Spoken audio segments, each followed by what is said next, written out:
I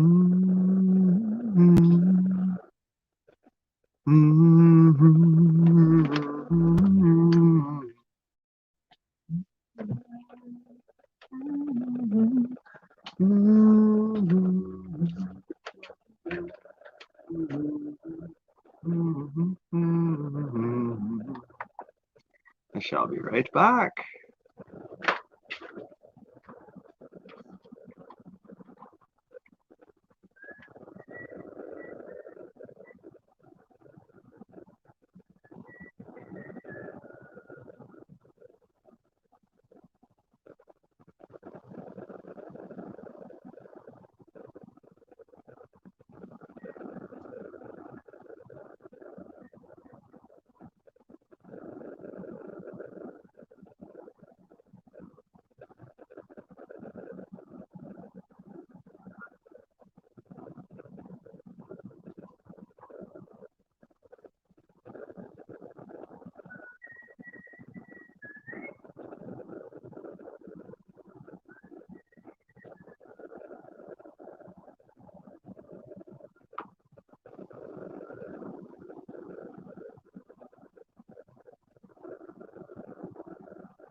All right.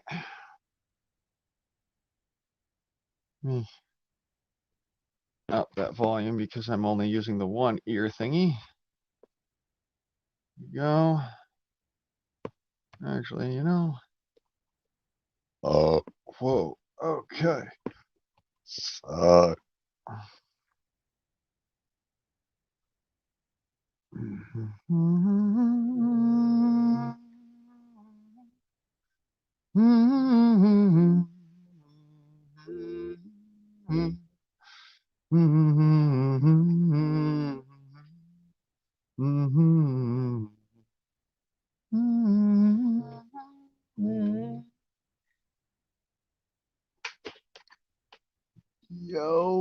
Okay.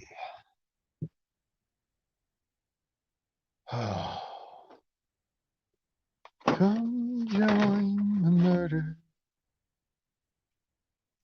Come here with the flock. Welcome to the here we sit, we talk. Come join the murder in here. When the times they ask us by, everybody feels.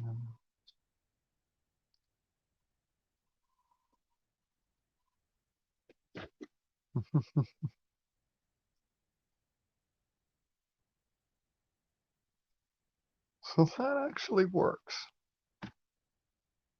Pro. That's brilliant. What do you know?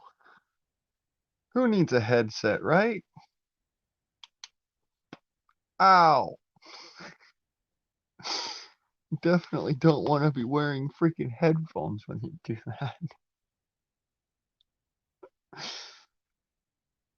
Bonk! Ah, that was dumb.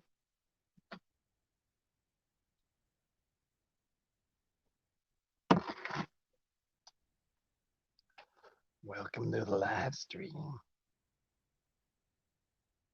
Y'all notice something different about me.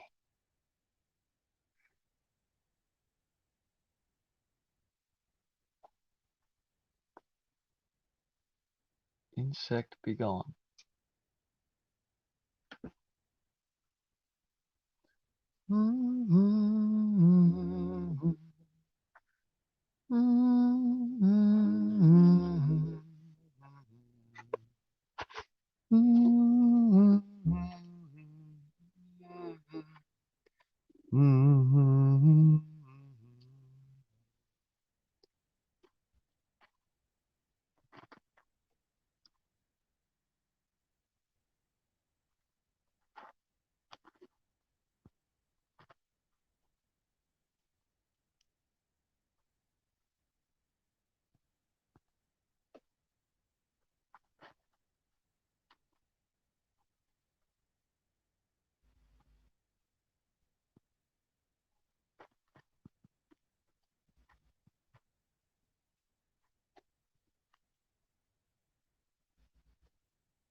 Welcome to the live stream. Hello, fishies.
Interesting.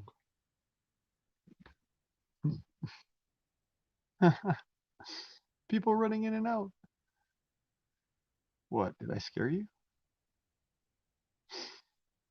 'Tis a joke, my prey. 'Tis a joke. I laugh. Have a good time. Whether you join me, say hi. See, I let other people start their streams earlier because I only want my friends here. Only my friends. Yep, Dangerous Freedom After Dark is in his stream, and Prepper Nation's live in his stream. So I don't have to worry about the trolls that have already ran off to the other side. I only have my friends here, which is to say I only have myself to hear. Amazing what it means when your only friends are yourself. Awesome, huh?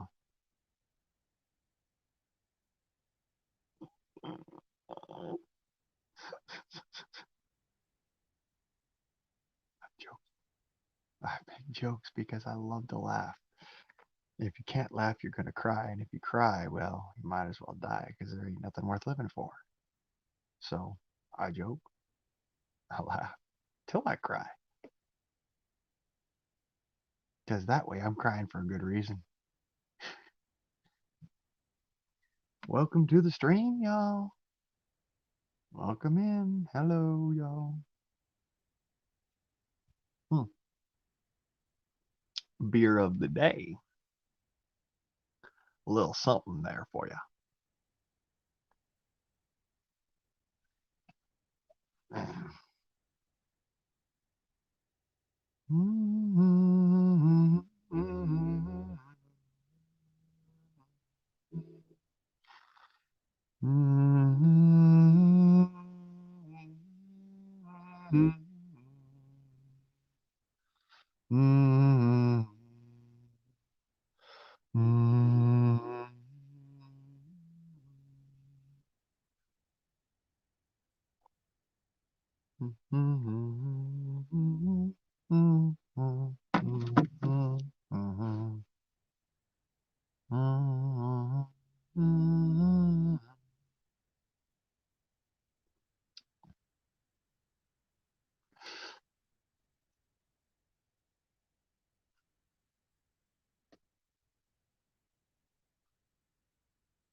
Just got chilly in here.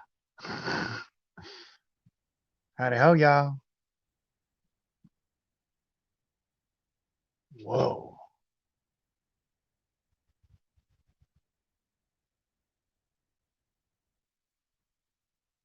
Hmm. She got a little windy out there. Give me a second. I'll be right back. Okay? I'm going to go run and get the microphone cover so that y'all don't have to listen to that.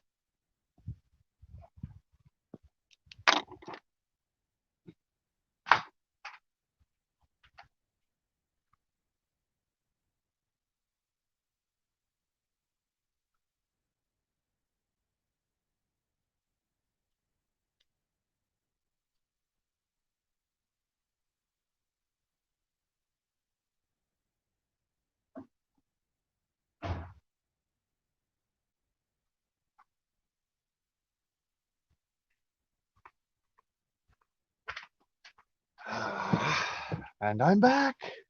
And they ran away. Run away, run away. I'm a jokings, of course. I don't care if you run away from me. I shall find you. Where did you go? Why did you run away?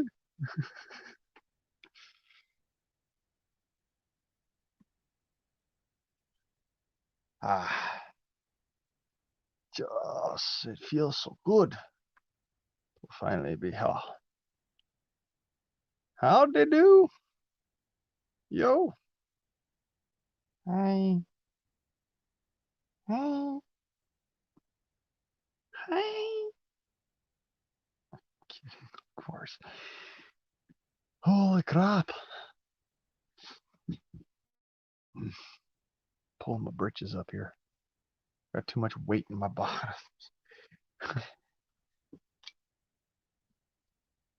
Freaking combat loadout on my butt.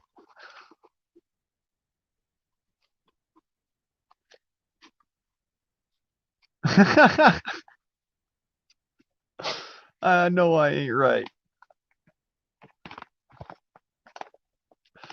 First thing you see when you come into the chat, you like, man got a combat loadout on his butt.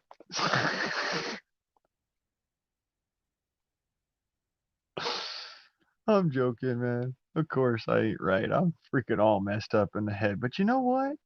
That's a good thing. Because some days I'm all straight and I'm a madman. Anger is not a good thing for me. It doesn't look nice on me. Tend to be a little intimidating. Folks look at me like, I liked you when you were crazy.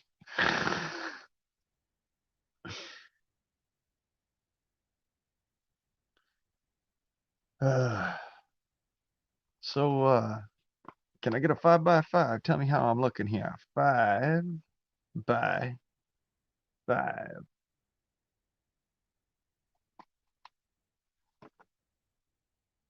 Can you hear me? Am I coming through strong or am I not coming through at all?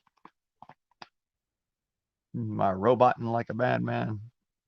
Domo arigato, Mr. Roboto. Domo. Domo.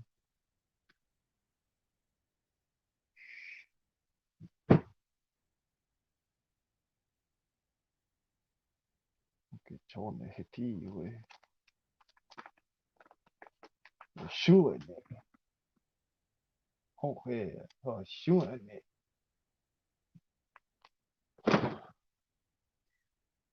Choppy. Well, and dig 'em Screech, man. I'm telling you. The Screech owls always make it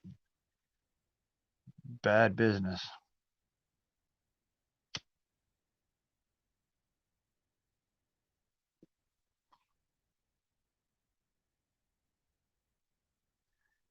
Screech owls. They ain't good luck. They're bad luck. Yeah.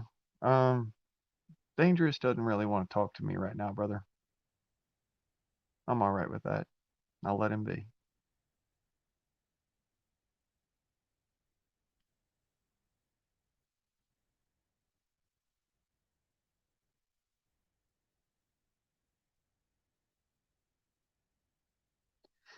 I did some dumb shit a couple of weeks or about a week ago, and well, let's just say I got a lot of bowing and scraping, a lot of bowing and scraping to do to make up for it.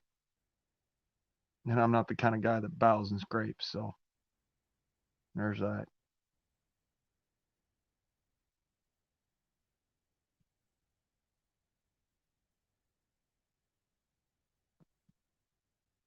There's waves, so I'm just gonna ride it out. I don't hold anything against him, man. I did something stupid. That was my fuck up. All right, and you know what? I took it the wrong way. I need to grow up, obviously. So I won't take it personally. I'm just gonna let him have his time. He needs it, man. And, he's got good friends like Patriot and um, the rest of them. So I ain't mad at him. He can have a. Well, thank you. I appreciate your patronage, my friend. If you notice, I got some headphones in today, so I'm not sitting there going, huh? Huh? What'd you say? Huh? Did you say something? I can't hear you.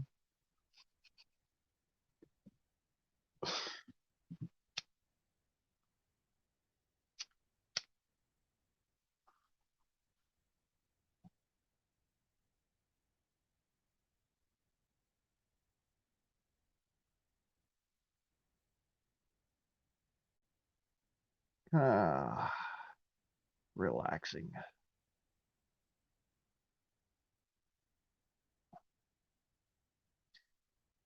Well, shit, you want to get up in here, man? I'm fine with it.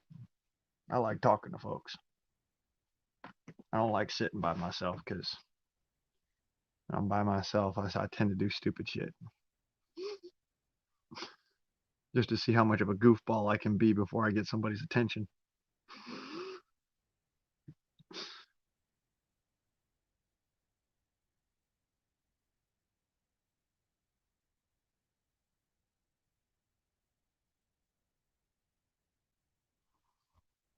Of course, it might be so daggum choppy. I might have to run up to.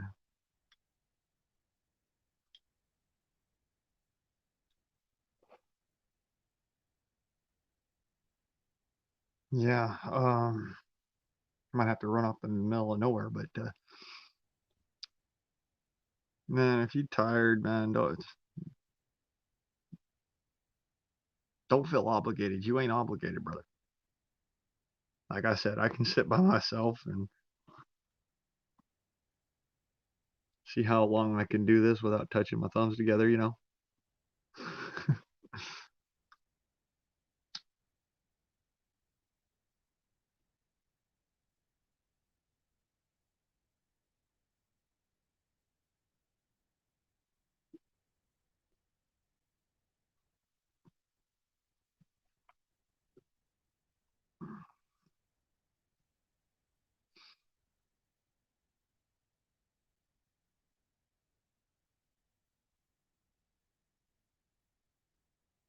Yeah,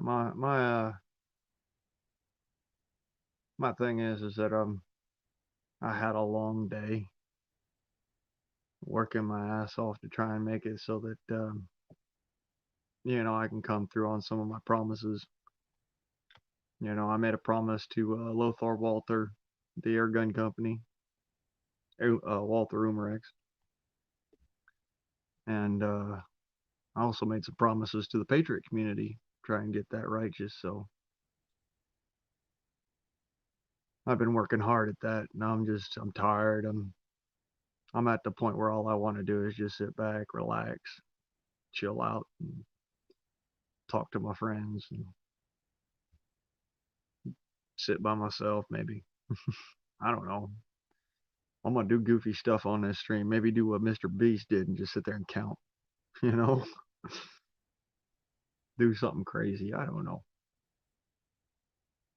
I have fun.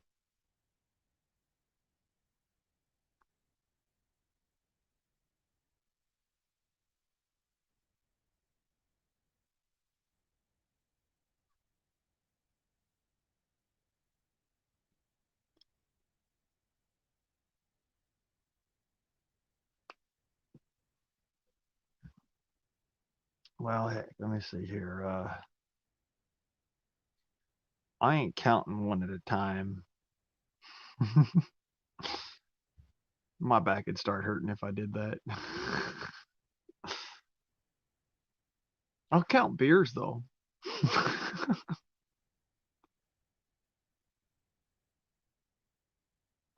I'm joking, of course. I'm not gonna wave that in front of you, brother. I'll step off screen to take a drink out of mine because I know how that is. Trying to come back from all that. I ain't gonna taunt you, dude. That's not cool. That's bullying, and I do not approve of that on my stream, and you know that. So I will respect you and your boundaries because, of course, who are we if we do not have our boundaries? Who else is out there? Give me a holler. Say what's up. I'd like to talk to y'all, not just at y'all. Everybody has a right to speak in this stream. Everybody. And if YouTube don't like what we have to say, well, we can find somewhere else to put it. I just put it here on YouTube because, well, I got love for people. YouTube doesn't like it when you got love for people, so I like to go and give him the old kick in the boot. Hmm, man, a little something talking back to me.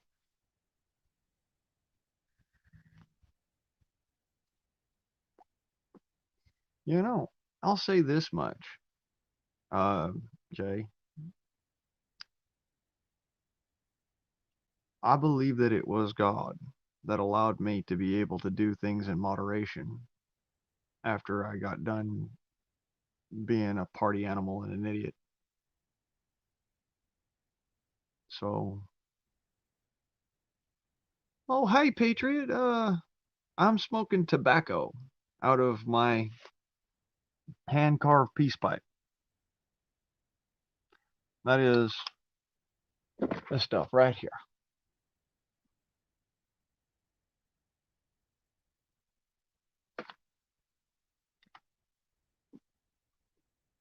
Don't get me wrong, I do smoke the other stuff, wacky tobacco, but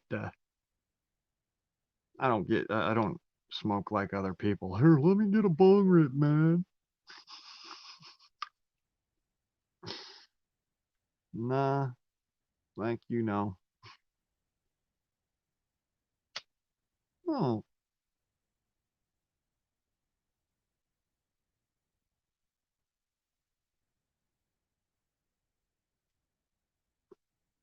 I'll tell you what, if I could find those seeds, I'd probably grow it myself.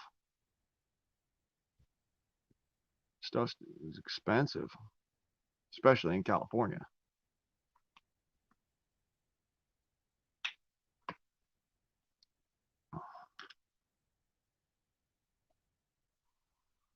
Hmm.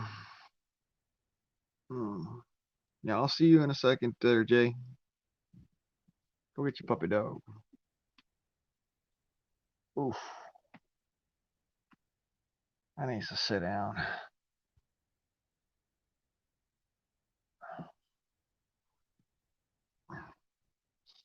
I'm not gonna though because I've been sitting for the last several days.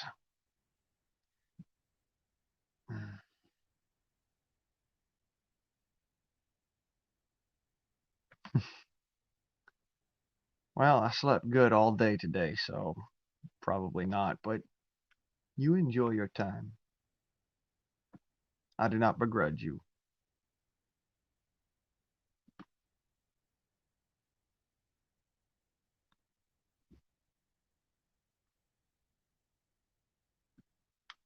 That was for Patriot Homestead.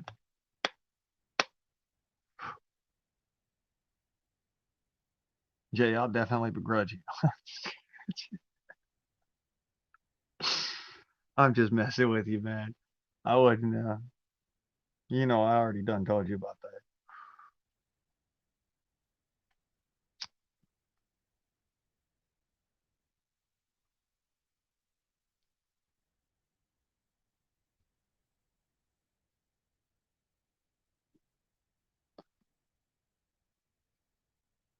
Well, move on over because we got ourselves a cow in the comments.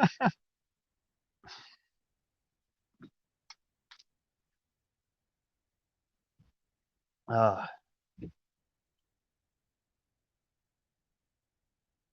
Thank y'all for spending some time with this rough old dog.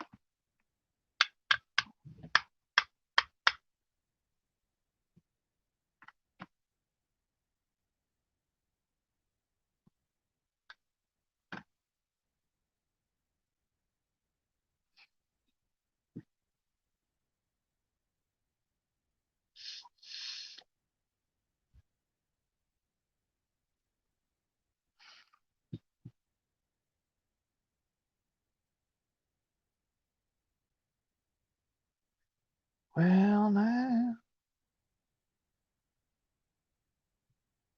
Mm, mm, mm, mm, mm,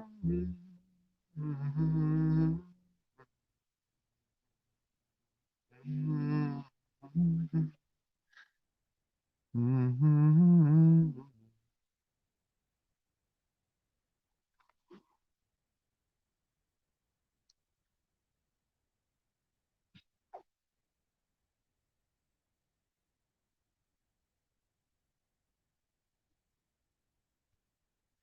Been riding hard for 3 days.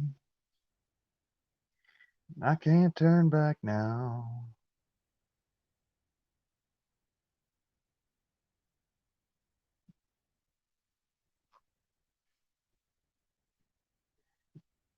They sentenced me to hang, but I slipped away somehow.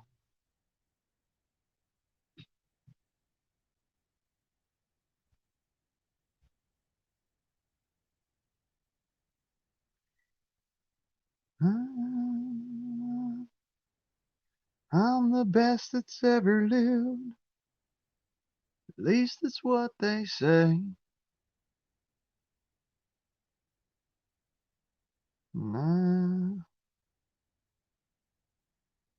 I keep riding and staying hard.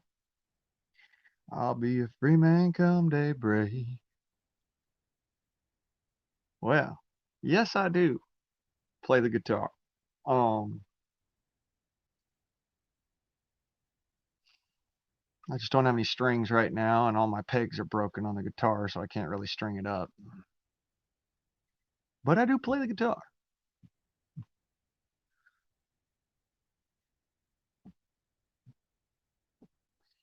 Um, Damn it, I was thinking and I lost it. I was singing and I lost it. That's all right. I guess that's part of the problem, you know. Sometimes I get just so daggum scatterbrained, I lose pace.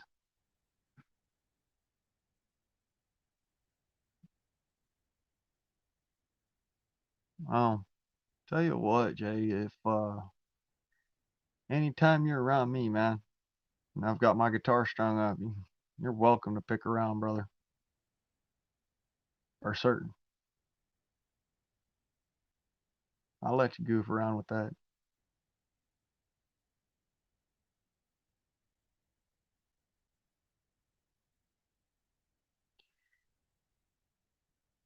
So where's Mamacita at? She been running around in the background every now and then. I noticed.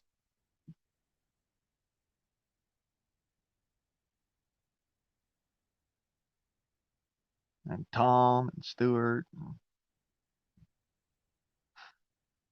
and all of them folk.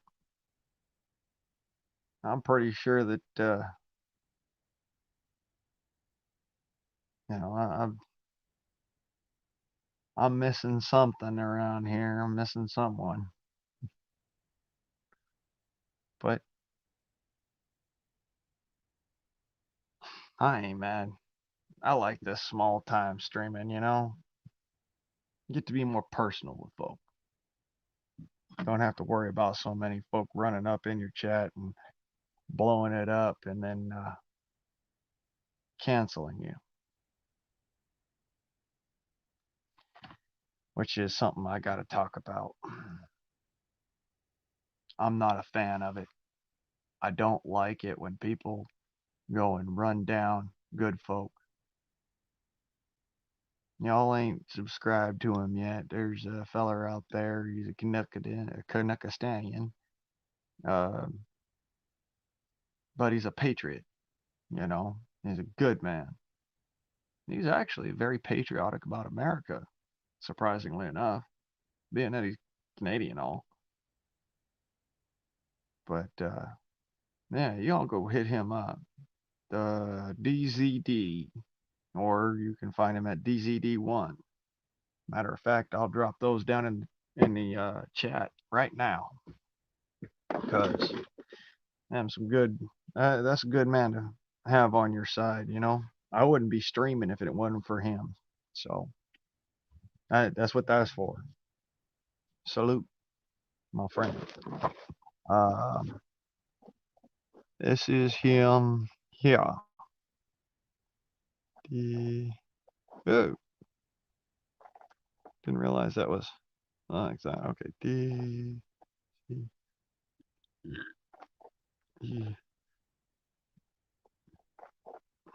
D and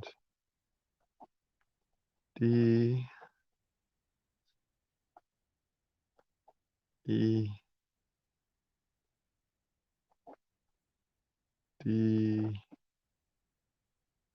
Nope, nope, nope, nope, nope. Back that up. There we go. And 1. All right. Yep, that's him. Right there.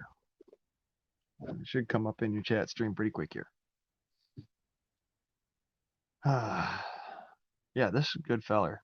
If you ain't subbed to him yet, go and just, beat down that man's door, make him happy. I'll send the whole guard to him. Of course, that doesn't mean, just you, Jay. I mean that for everybody. Y'all go hit him up. Good feller. Hey, he's good people, and young man's got his head screwed on straight. He spits truth as he finds it. Of course, he's not so much into God as we are, but whether or not, he still has that truth, that spirit in his soul. Good man.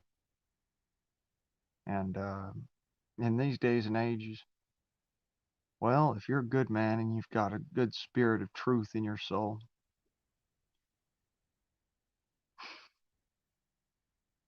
everybody wants to be against you. Which is why we all got to stick together and be friends. Friendship is stronger than family, as I say. And I mean it. Your family, they love you, but that's why it cuts the deepest. Your friends, they'll bite their tongue when they know that it would cut too deeply.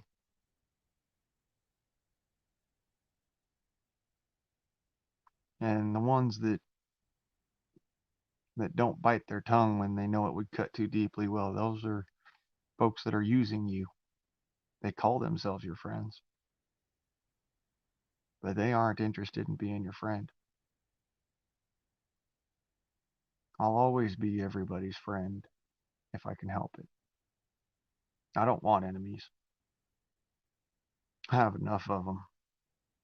I got a lot of people that just don't like me. And their main basic interest all the time tends to be that to just cut me down at the knees. And I don't hate any man individually. Or rather, I hate what they stand for, because that's what y'all taught me to do.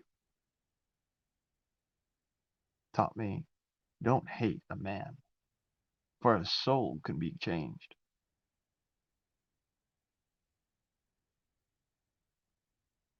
Rather, hate what they stand for, because that can be considered abhorrent and will never change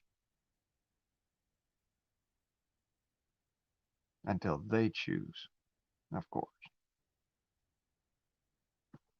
Oh, my sciatica's messing with me tonight.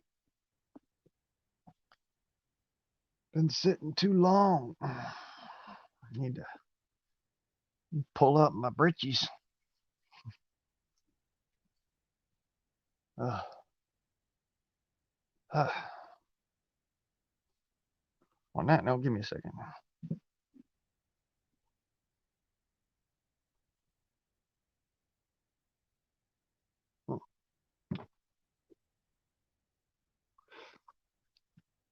Oh, had to get rid of some pain there. Take a little painkiller.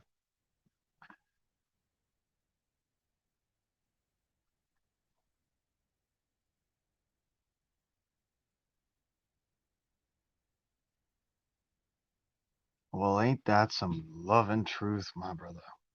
I'm gonna put that up if you don't mind. And if you do, well, too late.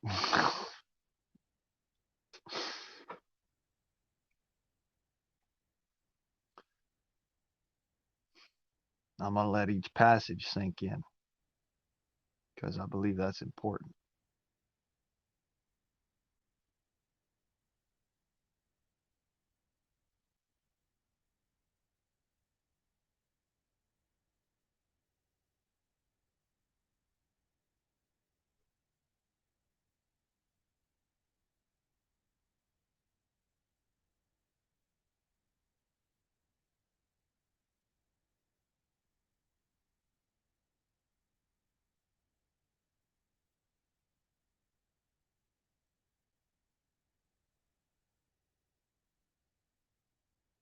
Oh,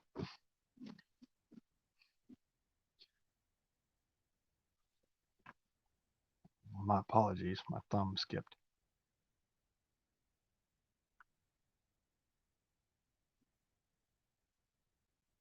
That's not what I wanted. Thank you. I don't want to block a user. Or sorry, a friend. I won't call you user. Jesus, that's not right. You ain't here using me. You're here to be part of, be a friend. We all have the choice to not be here. And, you know, if you're here, that's because you chose to be here. And I appreciate it. Yeah, if you all who are watching this at an alternate time ain't subbed to that man, here's his name again. Sub this feller. For serious. He is a good man. He speaks truth. I shout out those who give good and honorable intent and truth and reason.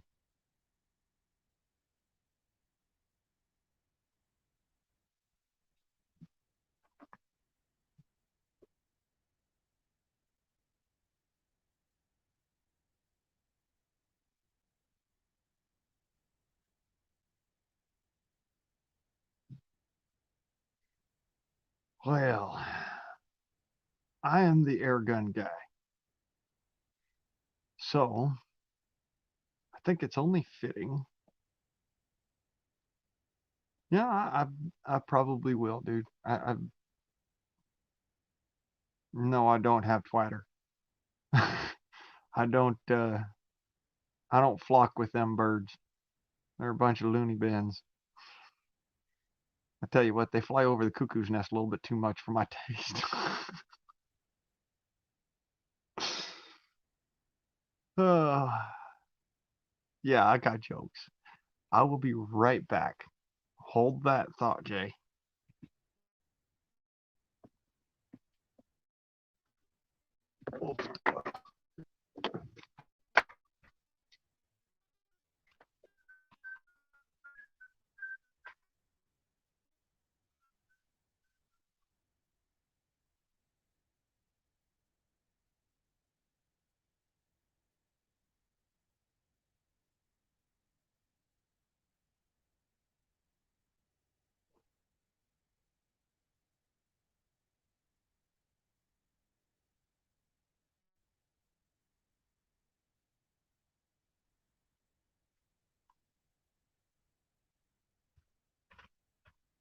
Okay, I'm coming back.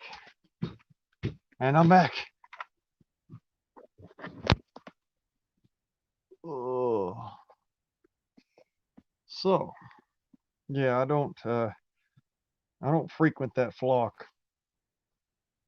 That's not exactly my flock. They're all a bunch of flocking retards. I joke, but I love all individuals the same because good people is good people, but you know, you kick somebody off simply for speaking truth. You don't deserve my time. So I wanted to show you all this because guess what? I got it done. Oh, yeah, never turn that upside down.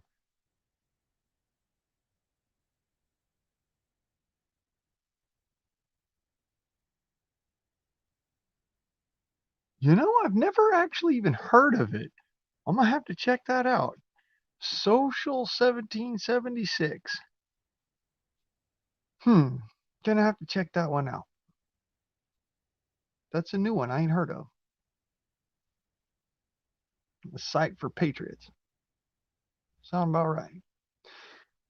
So, as I was showing you, that is the barrel for the PPG Guard in 25 caliber. Now, the difference between the guard and the PPQ, which is the platform it was built on. Okay, I'm gonna put that up there, brother. Difference between the PPQ and the PPG guard is that is a 17 caliber barrel.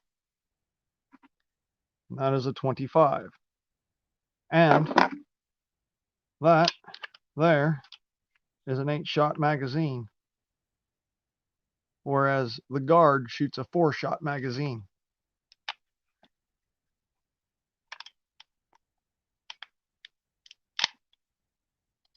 So, and the guard is more powerful.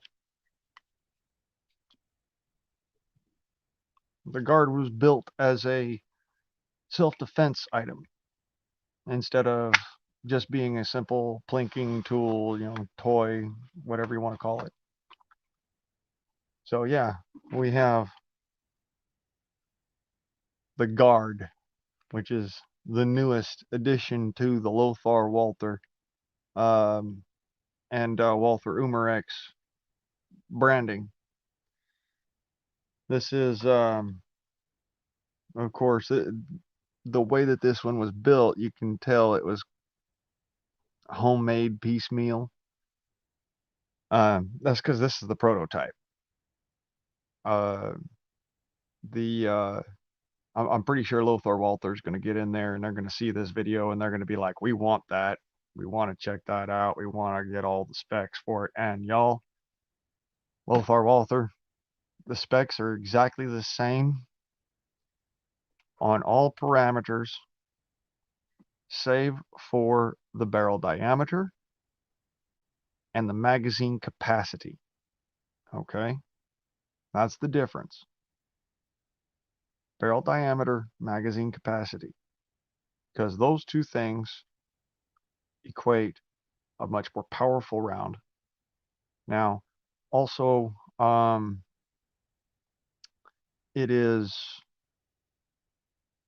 you only get like 8 shots at full power, whereas with the 17 caliber, you get about 25, 30 shots full power. So, it's a big difference. But here's the rub. That 25 caliber slug or pellet is moving at approximately the same speed, maybe a little faster, and at the same time it's moving a lot more lead. So, we're talking something that could get into the realm of a self-defense weapon for those who can't legally own, say, like a Glock 19 or a Colt 1911. This gives those people that ability. So that's who I'm working with on this, and that's why, this particular equipment that I'm building, it's really important to them. It's important to me because I'm tired of folks not being able to do just because, they made a mistake when they were younger. Like, for instance, me. I made many mistakes in my life. But the difference is that just because I made mistakes doesn't mean that I don't try to grow and be a better person. At the same, that also doesn't mean that those mistakes don't follow me. And when your mistakes follow you, they can end your life. So it's good and proper that there should be something else out there other than a firearm that has that capability. I never want you to ever have to utilize it, but it's better to have it and not need it than need it and not have it. You can trust me in that.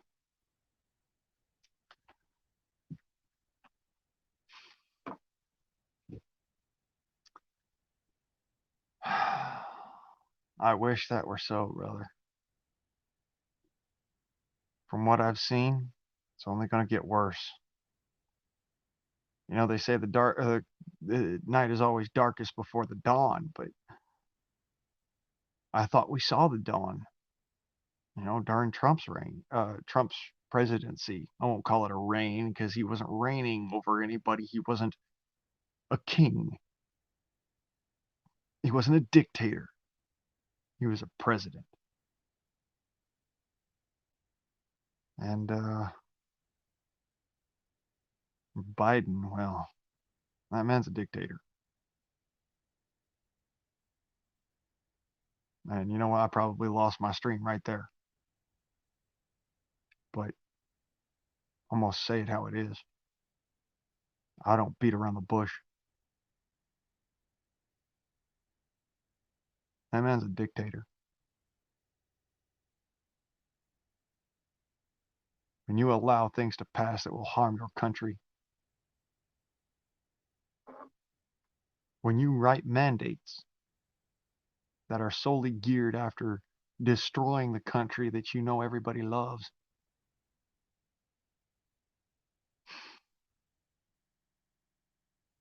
that's not a president. Certainly not my president.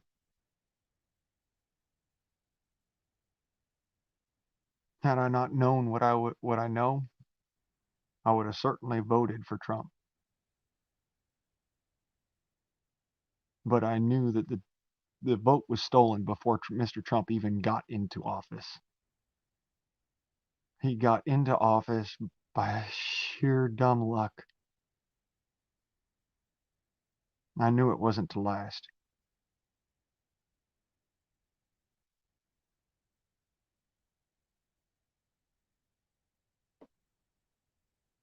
And I hate that. That is something I can stand and hate. Because it's not a man, it is a system. And that system needs to be gone. But now that we've seen, and yet still so many refuse to stand, they refuse to fight back because it could hurt their reputation. Woo, so scary. You know, it was the ones who were not afraid to lose their reputation back in 2006 that pointed it out to me, that got me to recognize things were wrong and they weren't ever going to change.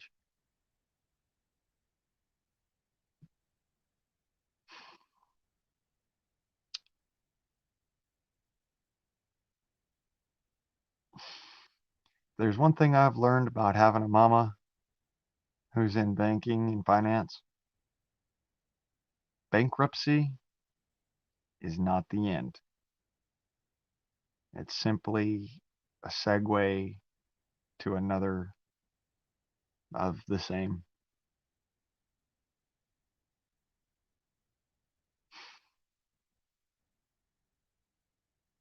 I hate to say that because I don't want to crush y'all's hope,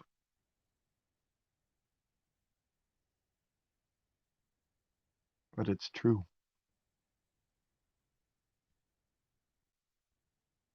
Bankruptcy is just simply a segue into a new order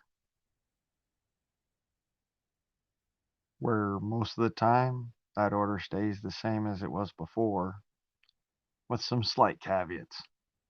Slight. And always having to do with the finance, not with anything else. The company stays the same. They just change their name and they change their freaking the way they do banking.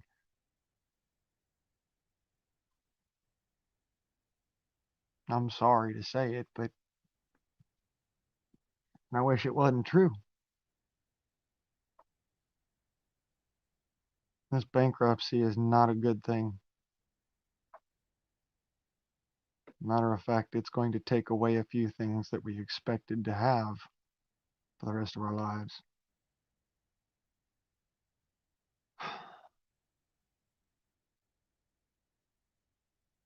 I'm sorry I have to do that, man.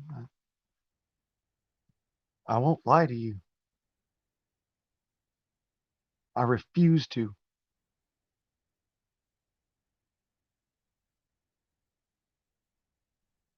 I think it's wrong. Lying to people. My daddy was a salesman, RV salesman, car salesman. You know what he used to tell me? It's okay if you lie, just so long as it's a lie a lie in order to sell something.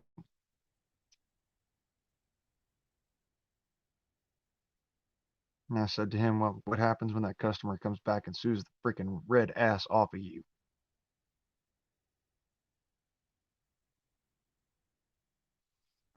Hey, Tom, my night's going a little shitty. Yeah, well, they tracked me all the way back to the house. They're yowling out there right now, not that far away. Probably, I don't know, 1,200, 1,400 yards from me right now. I can hear them.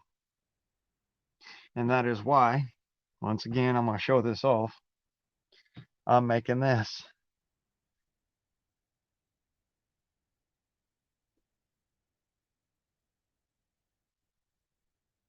That is the PPG Guard barrel.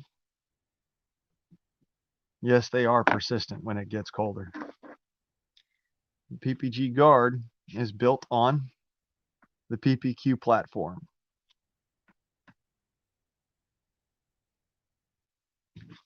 Made by Lothar Walther. Small, compact, fits in your pocket. Sits in your hand really well. CO2 or air charge. Diesel's fairly nicely. Has pretty good performance, if I do say so myself, even for the prototype.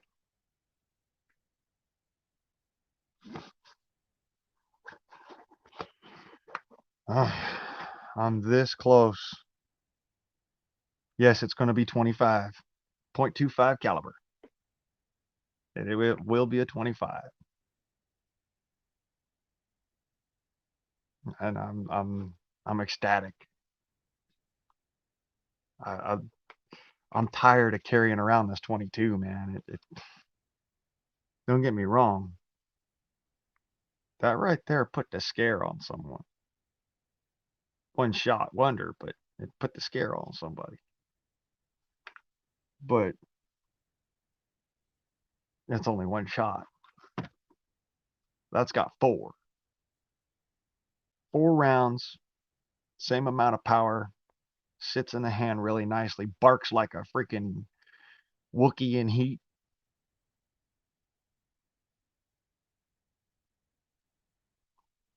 Smokes like a Yeti in the Alps. It'll do its job. That's for certain. I can't wait till that thing's done. When I get everything righteous with it, dude, I'm gonna do a video on it. We'll find out exactly what it could do, because my calculations are right, and I believe they are. This thing right here is gonna,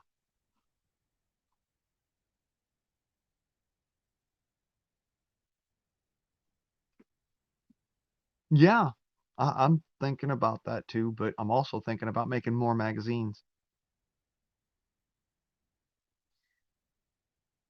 Yes, switching to your secondary sidearm is always faster than reloading, and I normally carry 2 sidearms. I also always carry a rifle because let's be clear, anything out past 25 yards just isn't going to be something you can knock down with anything pistol. 25 yards, that's maximum. 50 feet is the norm. That's what they say. Everything that's 50 feet and closer is defensive up to 5 foot. Once you get to 5 foot, then it's fight for your life. And all you can do is pull out cold blue steel. at 5 foot, unless you got a firearm, in which case, well, you could have that thing pressed up against man's freaking temple and still do it. 15 with a 9? Man, something tells me that you are bark shy. That means that when you fire the gun, the actual snap from your wrist coming back, it gives you it makes you jump and it makes you want to point down further. And I know this because regardless of what everybody else says on the internet, um, a cousin of mine has a 9mm, and he let me shoot it. Um, and I was shooting at a clay disc about yay big. Okay, and I'm no slouch with an air gun. I'm freaking first shot. Took me 23 rounds to hit that disc. 23. That's nearly the whole mag. There were 3 bullets left in that fucker.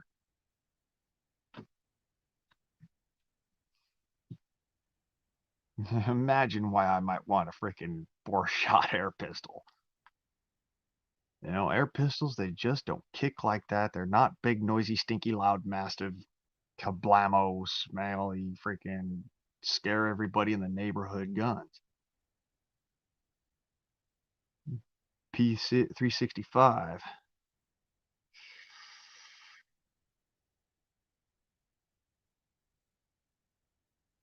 Jesus. Yeah, that's a snappy pistol, man. My cousin's got the Glock 17, so, you know, it's Slide Bite City. 17 and what was the other one?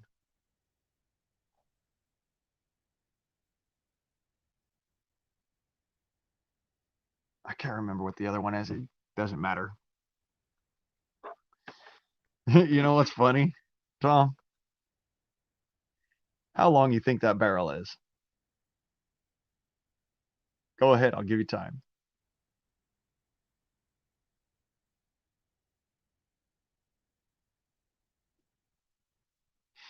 That right there, inside my hand. That little pea shooter is a 3-inch barrel. 3.36.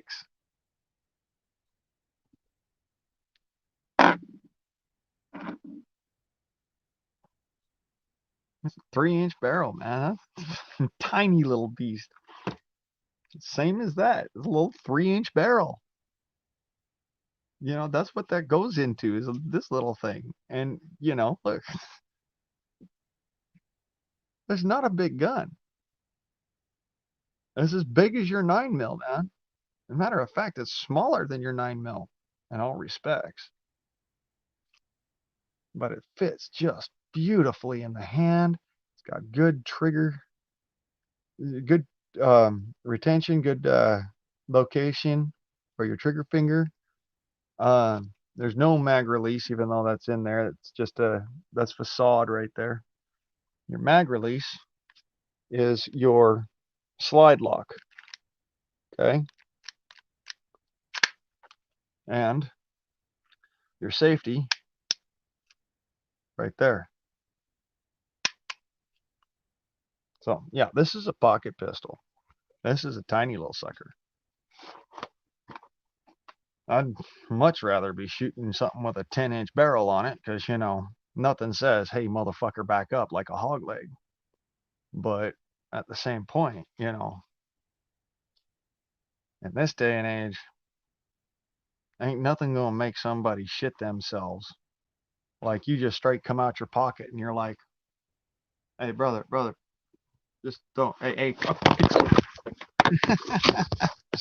Wow, my phone did it. I didn't do it. I swear to God, I didn't do it. Okay, so fuck you, you twisty bitch. Stay put. Jesus. Okay, I'm gonna do this for you. Since I'm not having to listen to somebody else or something, I'll put that off for a second. So nothing says, nothing will make a gangbanger shit himself like, hey, brother, no, hey, seriously, it's not worth it. I said fucking back off. Okay, nothing says it like that. So you can just nonchalant walking around, nobody knows you got it, and all of a sudden, wham! And that's just 25 caliber.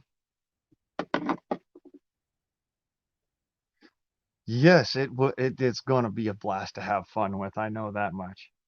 I'm actually in the midst of putting together some ballistic clay, you know. So I'm gonna be doing some shooting and show off the old. Well, we'll see if the PPG guard is up to snuff at that time. Oh man, I can't wait. I tell you, it's gonna be fun. 25 caliber. A lot of people they discount air guns, and I just look at them and say, man, you think it just because it's a air gun that it's not gonna hurt? You ain't gonna like physics, son. That's a reality. And it's that simple too. In the state of California, um, first off, if you're approaching an assailant or if an assailant is approaching you, you're supposed to put your hand out there like so. Even if you got your other hand on your pistol, you're supposed to put your hand out there like so and say, hey, brother, hey, hey. You're supposed to retreat slightly, show some retreat, which is stop. Do not do this. You do not want to do this. It's for your safety. I don't want you to do this. You have to warn them 3 times in the state of California.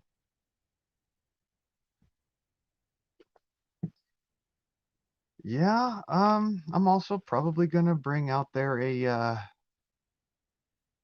one of those pine wood boards that I was shooting with my Hobson. We'll see how it does.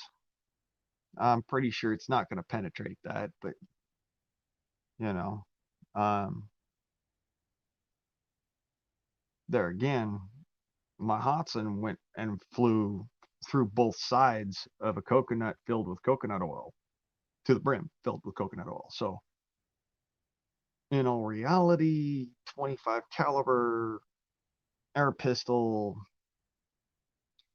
there's a possibility it'll still penetrate into the coconut. It just may not go all the way through. Okay. And you got to remember, a coconut is actually harder than the human skull. Um, it's a good simulant because, the human skull has a lot more material between, you know, the sinus and where the brain starts. You've got about that much material, fleshy material. So that's why a lot of people actually survive being shot by a smaller caliber guns in the face because you've got a lot of materials there and not a lot of people know where to shoot to miss all of that. Now, that's why I extol Mr. Henricks um, from Valor Ridge. He has a program for people to learn in their pistol and rifle capabilities. Um, and he teaches what is called the lethal triangle, which is this right here. Okay? It's actually about like that. That's what you aim for. Okay? On any person, depending on how their head is turned, that's what you aim for. That lethal triangle.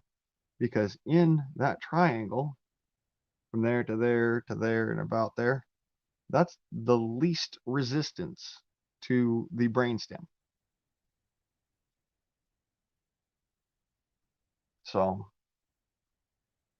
as far as it goes, if you wanted to actually test the capabilities of a system without utilizing human being, I mean,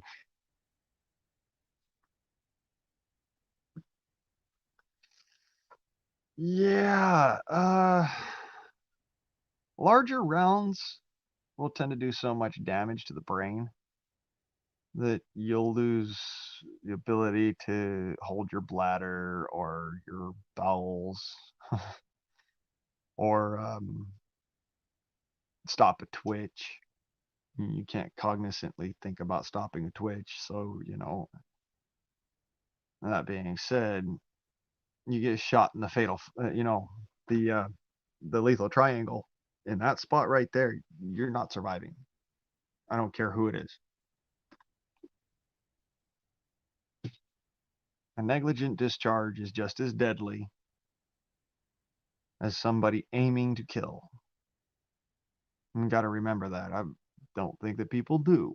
And that's why the U.S. Army and the United States Marine Corps, the Navy, the Coast Guard, even the militia take negligent discharge very, very seriously. You ND around in my presence, brother, and you better fucking unload your gun right then and there and take a seat for about 5 minutes. Think about what you did wrong. And there's a reason for it. Because if I have to come over and take that gun from you, I'm going to beat the shit out of you with it. Negligent discharge can kill people. And we take it very seriously. All right. There's a reason why if I'm shooting on the live stream here, if I'm actually taking and pulling a trigger on live stream, my gun is always safety, some way or somehow. If that means that the air gun itself is not actually loaded with a physical projectile, I make certain to check that. I mean, it's very serious. Air guns, firearms, all of them. Always treat a firearm and air gun, doesn't matter, as if it is loaded and dangerous, unless you have absolutely ascertained that that firearm or air gun cannot unleash a projectile. There's a reason for it. Some folks like to go and shoot blank guns. Well, when I was a younger man, we had a blank fire, a bunch of blanks for shooting out of a standard firearm. And one of the rounds that was loaded,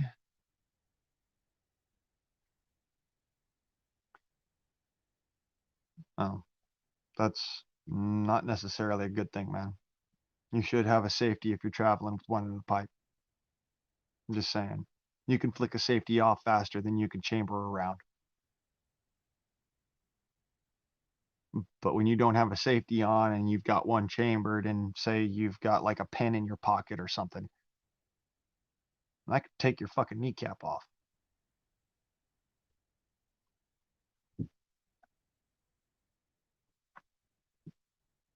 Don't ask how I know. There was a friend of ours that actually did that.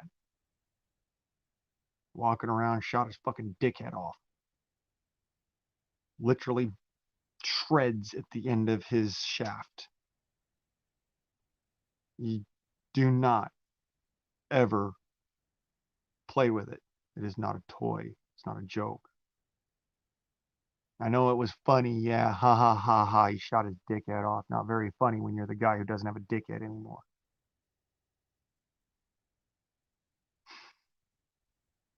Honestly. It's not funny when you're not the guy who doesn't have the ability to take a piss without freaking wondering where the stream's going to go. And it really sucks for when you're having sex, man. Don't get me wrong, that's not me. I'm smart enough that if I'm carrying a pistol and it's loaded, like I've got one right now in my pocket, I've got one right now in my, and you know what? The one that's in the one pocket, the safety's on. The one that's in the other pocket, the safety's on. Okay. Yeah, they're loaded, but I'm careful.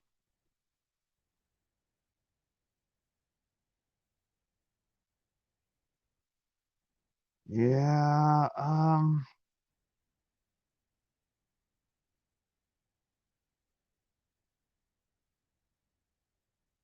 not sure about that.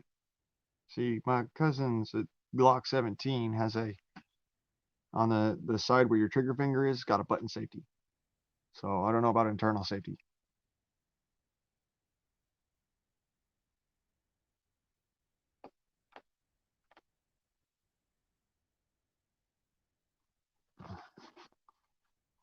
See this one, like this one right here, you got a safety on the side, and if you press too hard against, you lean too hard against something, that thing goes right up, and it does not take much. Of course, it's hard to push against when it's just pushing up, but just a little bit of push from the back. See what I mean? Having a proper discipline with your air pistol, with your firearm, is important. I mean, yes, mine is loaded.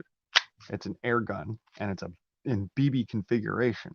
When I start carrying this thing as a sidearm, appropriately, set up as a 25 caliber, I have a holster for it, and it will be sitting in that holster with a trigger guard. I don't really like that, but the reality is,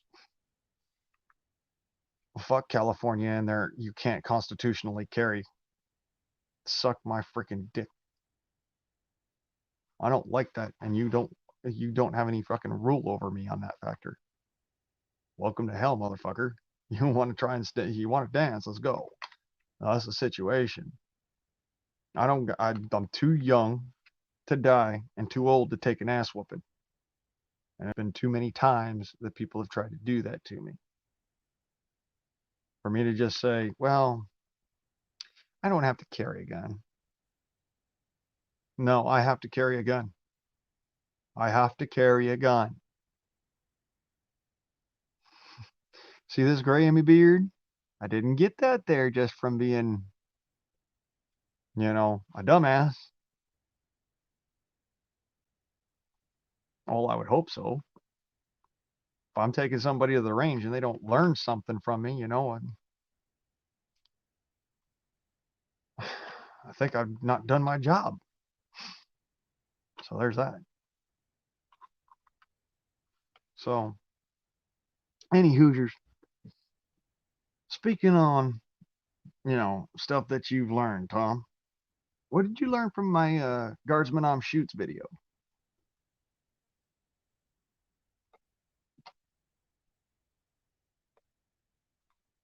I mean, other than, yeah, in the state of California, you need a gun. CCW or not, you need to have a gun, some form of a gun, an air gun, firearm, a fucking black powder gun. I don't care. Gun. Not a bow, a gun. Not a knife, a gun. Okay? Jesus. Too many times I've fucking heard people, oh, but it's California. You can't legally carry. Yes, you can. You just have to know the law. You have to know it backwards, forwards, and upside down so that you can recite it because you're going to have to recite it. They test you, dude. They really do in California. They test you. That I can hit a chest sized target at 50 yards. I think it would blow your mind, brother, but I can hit a lot smaller than that at 50 yards. That thing was sashaying in the wind. The fact that I even hit it is something else. I think it sashayed back one time or two times when I was shooting, and it came right into the range of the line where I was shooting at. I just kept on shooting right down that same straight line. That's why when every time I said hit, I wasn't talking about the paper. I was talking about the fact that I was hitting the same freaking spot. So, yeah, you could learn a lot. Not just, oh, you can hit a chest-sized target at 50 yards with an air rifle. Yeah, woohoo. So can just about everybody. Here's the difference. Yeah, that's that's the other part. Technique. Okay. I don't kneel except to take a better shot. I don't sit except to take a better shot. you know, things that go through my mind while I'm sitting there fucking around with my air guns. Um, you know, if I'm doing something with a gun in my pocket or in my hand or whatever you, I'm doing it to be better and more proficient. That's the only reason I do it. I'm not sitting there going, oh well, look at this thing. Motherfucker want to fuck with me? I just fucking retard on a live stream. Yeah. You know how many times that's happened? Who was it? Freaking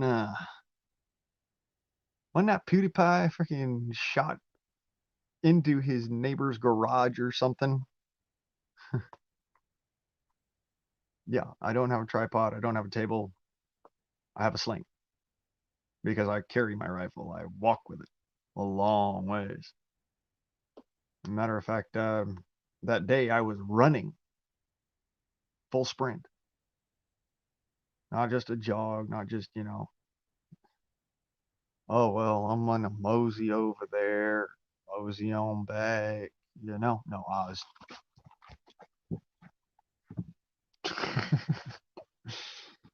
So, you know, you need to have extra stability. And when your body is your only stability, you've got to know your positions. So I know it's hard to see in that video, but I do 3, 4, 5 different positions when I'm shooting with a pistol. For instance, as you can see, safety's on. Okay, this thing operates just fine. Disengages the trigger. See that? When the safety is on. Okay, now when I'm shooting a pistol, okay, always start off here, like so, grabbing around the front end, keeping my finger on the inside so I have my point of dexterity. Then, as I come into my stance, I move my hands down, okay, and then I grasp against my other knuckles, holding my knuckles. This gives me much more leverage. And then you'll notice about my stance, okay, I have one elbow high, one elbow low. This gives me this ability towards this thing. If it snaps up, it's going to snap like this. And I learned that from shooting firearms, not from shooting air guns. Furthermore, until I'm ready to fire the gun, my finger stays out here on the guard. I might put my finger up here. I might put my finger down here. I might put my finger right here on the tip just so I have the dexterity to know that it's there. But my finger does not touch the trigger. Once I am ready to shoot and I have good sight, my thumb on the other side comes up and away. And then pull the trigger. Okay? So as you can see, once again, safety's on. Always check to make sure. Then should be holstered appropriate.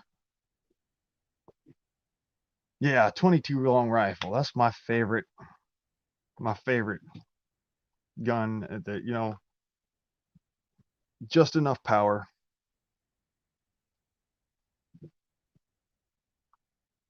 Yep, it's what I learned it from. I translate that to all my different pistols. Like, for instance, my 22. Again, see? When I come down like that, it presses on my hand and causes that finger to push in that safety button. So that safety is now off. And then you'll see my thumb is on the other side, ready to press the safety back on. This is something I learned specifically for utilizing this pistol. You'll also see that on this pistol, there's a little indentation right there. This pistol is a training pistol. It's what it's made for. It was actually never made to be a hunting round, a hunting pistol. It's made for plinking. I hopped it up. I made it more powerful. Yes, I believe so. I believe that everybody should actually be forced at least once for 1 year to carry a 22 long rifle in pistol configuration and a 25 rifle or a 27 caliber rifle for deer hunting and hunt at least one deer.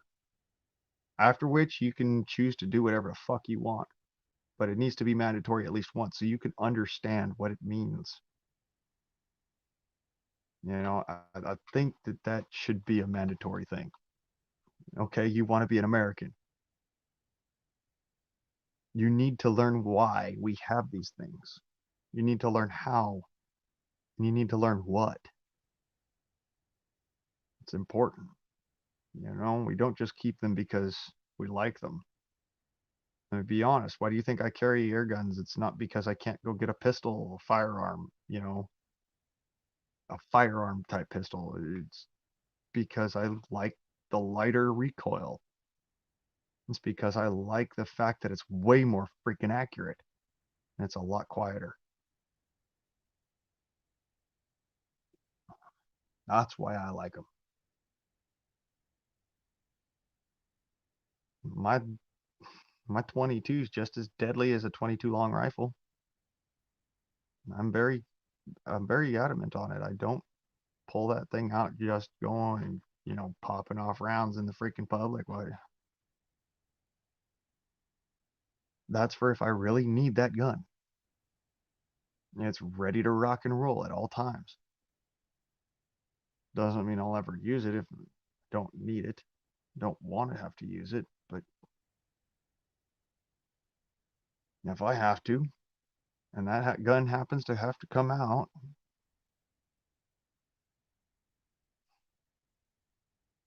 on that day, people will find out exactly how lethal an air pistol can be. And I hope to God I never have to do it. I know I probably will, but I don't ever want to have to.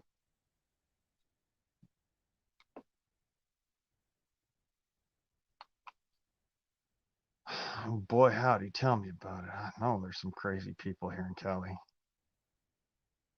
They thought I was one of them. Just because I got jokes, man. Just because I joke. Because I got pain in my body, so it makes me do these weird things. I have ticks and whatnot. You know? So what? I'm not going to actually go and try and hurt you because of no fucking reason. You actually have to try and hurt me. You have to want to hurt me. And I have to see it in your eyes. Genuinely. It's not just, no, it's.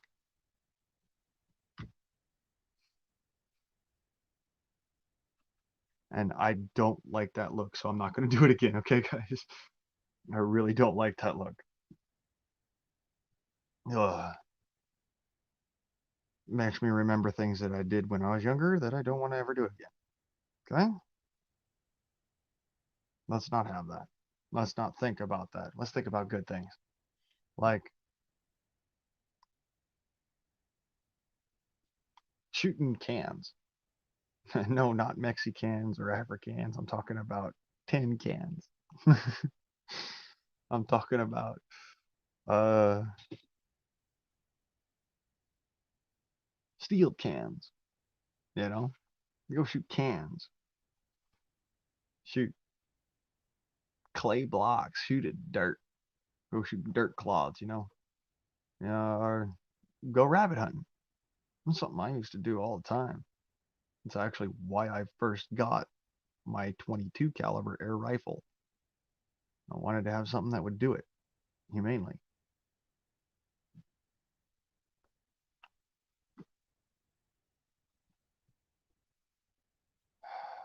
Oof. Yeah, that fella. Hatchet Man. Everybody here in Cali knows about Hatchet Man.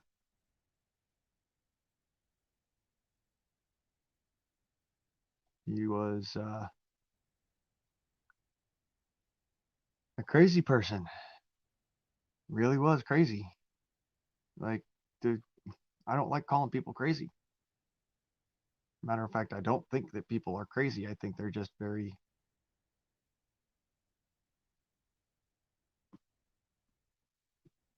yeah. Everybody here knows about Hatchet Man, brother.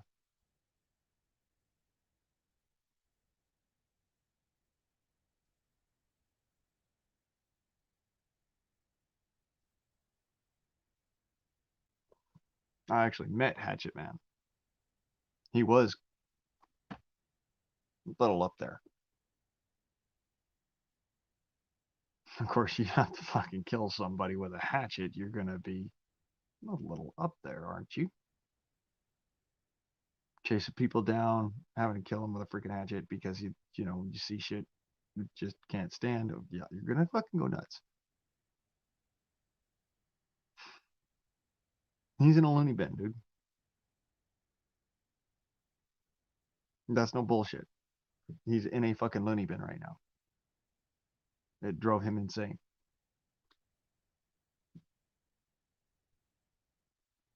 Oh yeah, now he's in prison. It did, like I said, it drove him insane. He lost his mind because of what he had to basically had to do.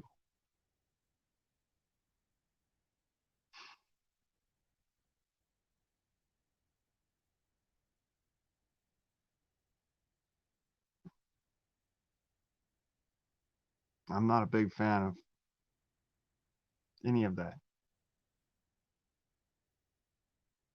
You know, the hitchhiker handled business. Yeah, the hitchhiker. Um, the okay. Let's see here. Yeah, no, no. Dude tried to fucking kill people in their sleep.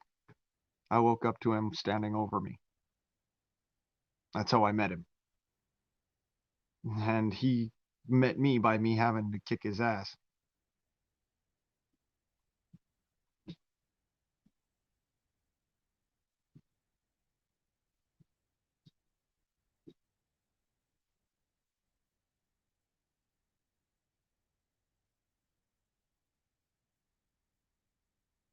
Yeah, it's confusing for some people.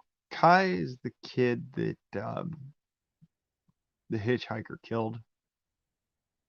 Um, Hatchet Man is what they called the guy that was the hitchhiker. His name is Jeffrey.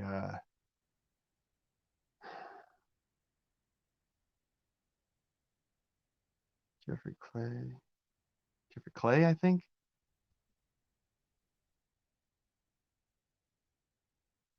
Kai was the guy. It was the guy that the hitchhiker killed, and they called him Hitchhiker Hatchet Man because he went across the country killing different people. Kai was one of the people that he killed. Pretty messed up because I went to school with Kai, man. He was a cool kid.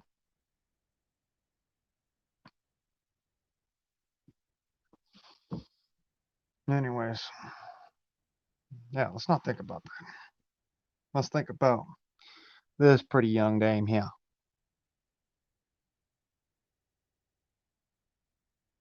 She is pretty, isn't she?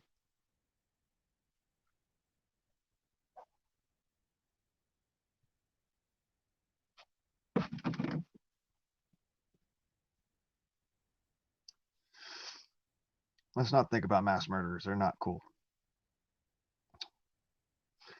And that's why this.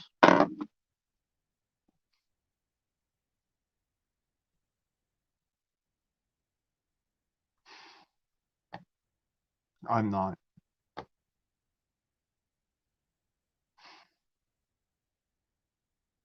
I'm not surprised at all. I used to be one of those idiots. Yeah, I grew up around guns. I also grew up around my mom, who was fucking insanely anti-gun. Hearing the stories she told, it made me think. When I was a young kid up in Utah, There was a bunch of kids playing. This is why they don't allow 22 caliber air pistols in Utah. Don't know if you knew that, but yeah, it's illegal to have a 22 caliber air pistol in Utah. Anybody, not just kids. Anybody above the age of 18.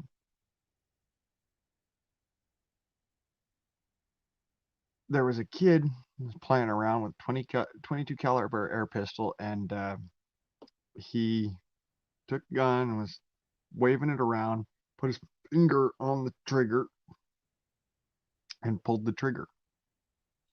He didn't realize it was loaded, and he shot his friend in the eyeball. And that bullet tracked back through his eye and out through the back of his head. That's why they don't let you have a 22 caliber air pistol in the state of Utah. Imagine that. An air gun.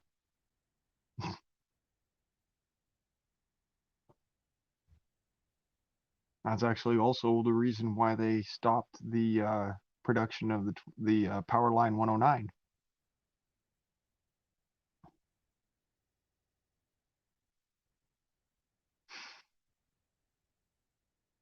Um, Little kid shot his sister in the fucking head, killed her. That's why my favorite air gun that has ever been produced is illegal in every state in the union. You will never find a Powerline 109. I don't care where you go.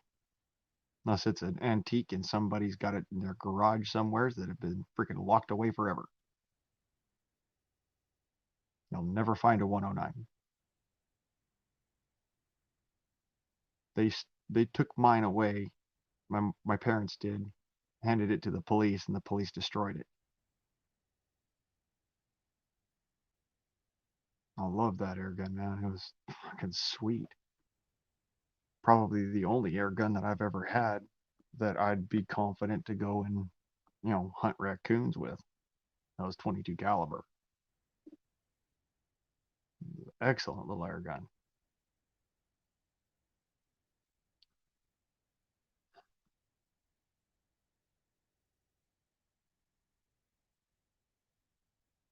But yeah, it killed her instantly.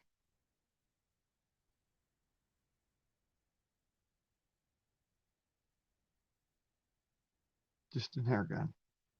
That's why I say you cannot treat these things like they are toys. There is not an air gun out there that is made today, aside from the Daisy Red Ryder and the freaking um, Crossman Buck, little pop guns that are toys. Not a single air gun out there. This one is not a toy. This will kill just in its configuration it's in.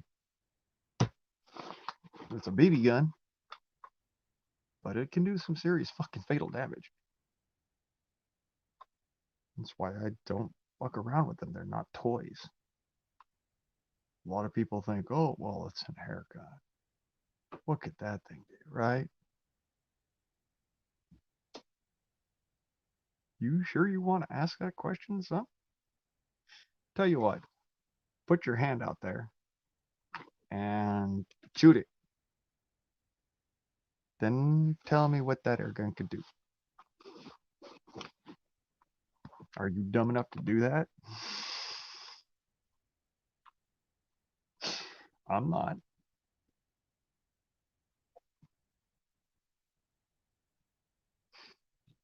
I had a buddy who thought he'd be funny, and he went and he shot himself in the foot with an air rifle.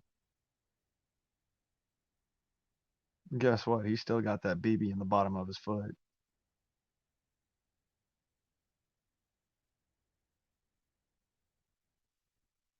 Went right through the freaking top of his foot, right down into the bottom of his shoe.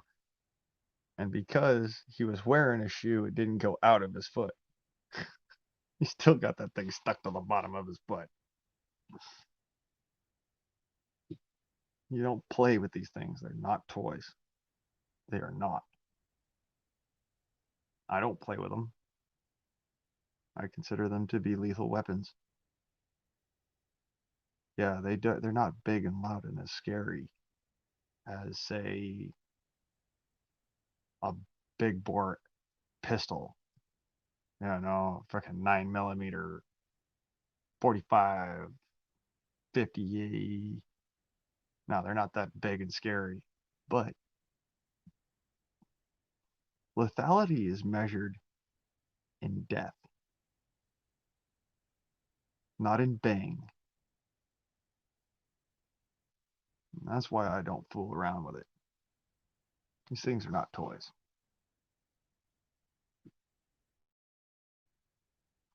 And what really burns my balls is that I know better. I'm not the idiot that's going to go popping off rounds in the midst of a live stream while doing a gaming platform in a fucking apartment building. But I can't have a firearm.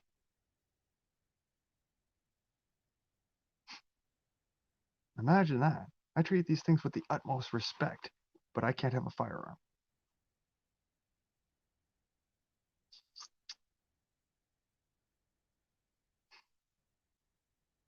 This punk popping off rounds, fucking NDs right into his freaking neighbor's fucking house. Asita, thank you for coming in right at the right time. Oh, I was going off on a freaking rant. I really was. I was going off on a rant. I need to not. Did you get that message, Sita? Did you get the message I sent you? I'll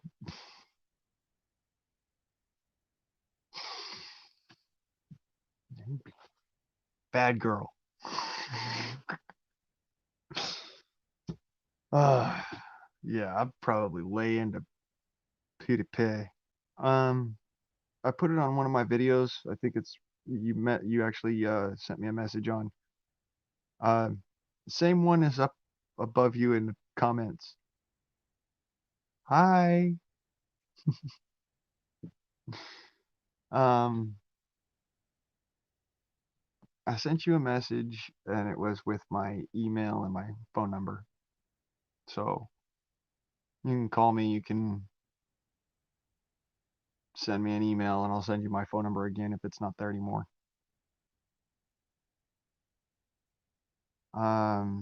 It was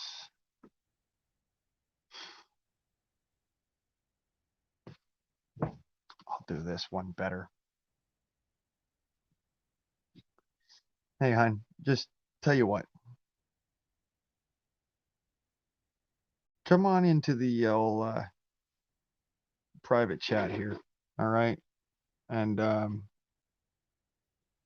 gonna send that out there first. Oh, fuck you, you pain in the ass. Okay, there we go. Send that out there. Come on over to the private chat and I'll send you my email and whatnot.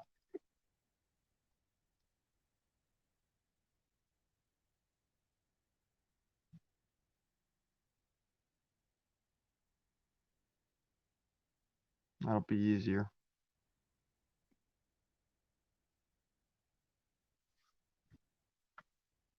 Because you, oh, okay, okay. I'll give you your time. But yeah, when you do get a chance, come on over here and I'll send it to you, okay? Because,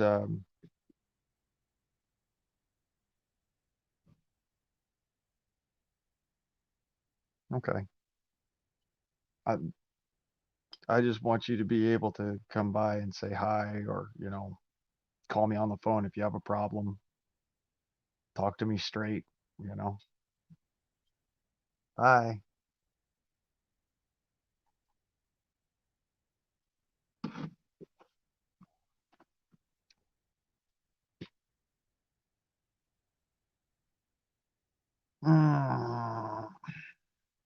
Rant on, I guess.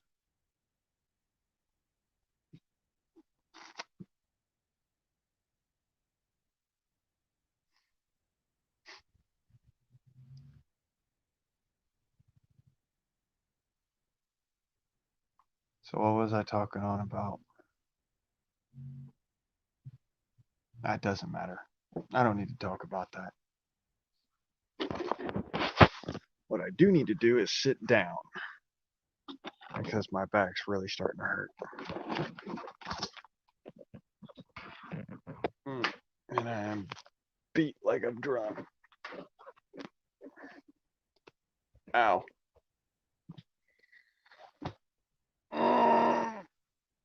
Oh. Now do you understand why I carry guns? I'm getting too old for this shit. All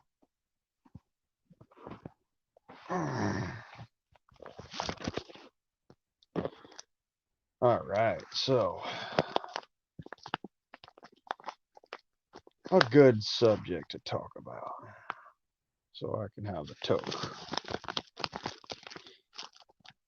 Carry on my wayward son, there'll be peace when you are done. Lay your weary head to rest, don't you cry no more.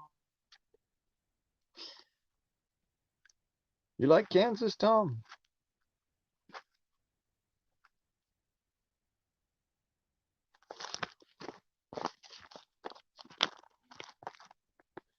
Look at me just chuntering on to myself.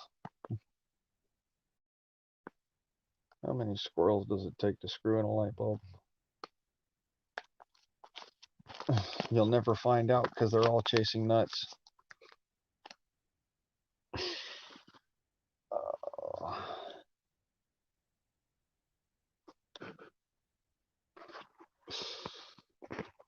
Okay, that's good. I went to go see him with my mama and my daddy, both once each with them. Oh.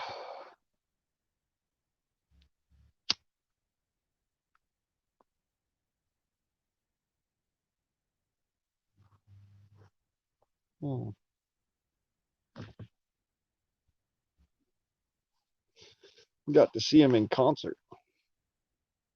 They are awesome when they're playing, man. Freaking Kansas. Tain't nothing like Kansas.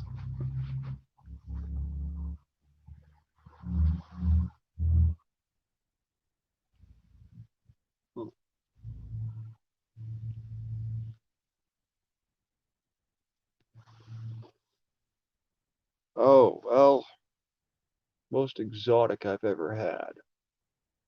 Let's see here. I've had rattlesnake. I've had turtle. I've had rabbit, possum. Never had raccoon, but I really wanted to. I hear it tastes like pork.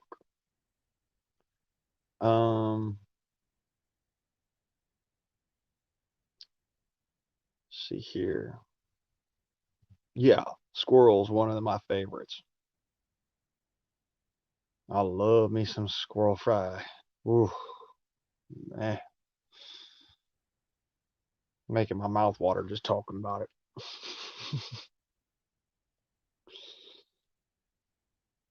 You ever have squirrel liver?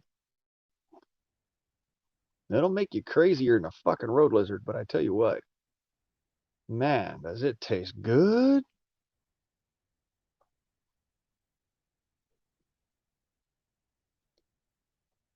Hmm.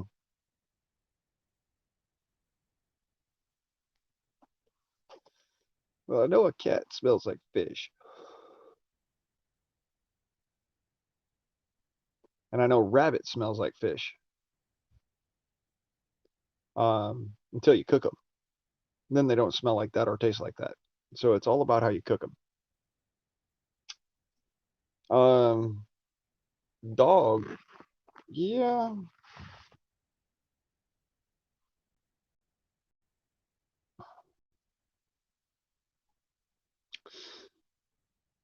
Oh, yeah, they do taste a lot like iron if you don't know what you're doing.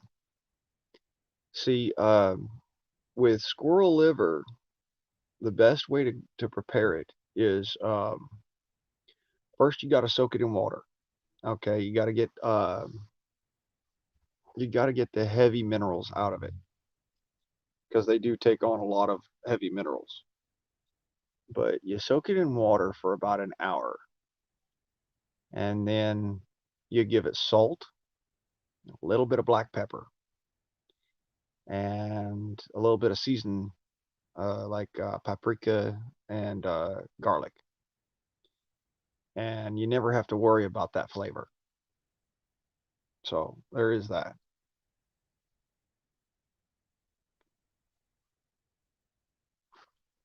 I learned that from my grandmama because she was making us liver and onions one day, and my daddy used to always make liver and onions, and it always tasted like you were eating a nail, you know.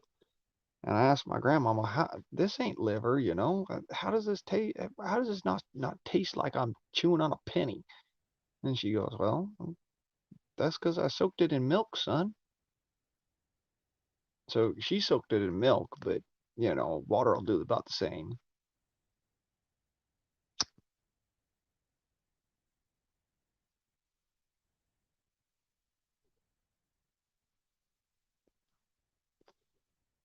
Of course, me, I've always liked the taste of iron, and I used to suck on a penny.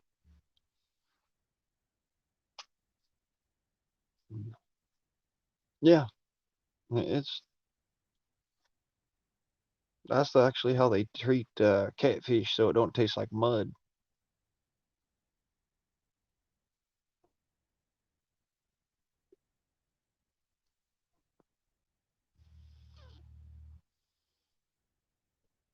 That's how I taste. Oh well, there's your problem. You gotta soak it, and you gotta soak it for days when it's hard. Heart has a real hard time losing its iron. So, in order to get rid of the iron taste, you gotta soak it for days. And the way that I got around that was is I'd soak it for about 4.5 hours in a freezer. You freeze it in milk. That gets rid of that flavor. Oof. Sorry, I'm not trying to make y'all dizzy. Yeah, pickle heart. That's another way of doing it.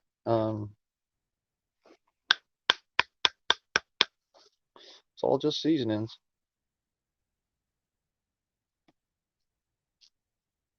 Seasonings and soak time. Um,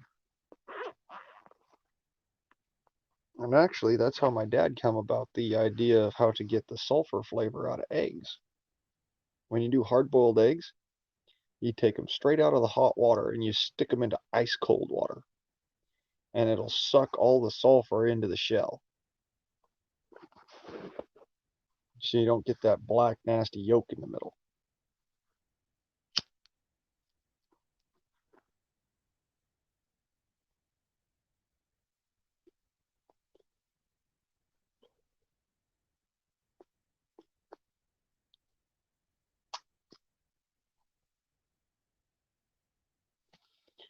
Um, let's see here.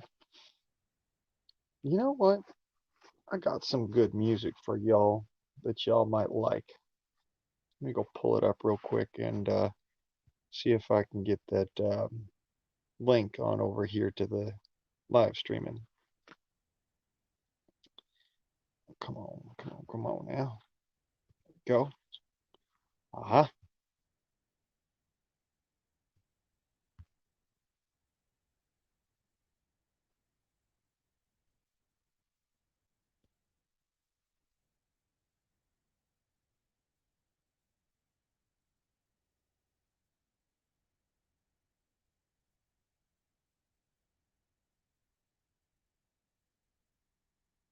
Hmm.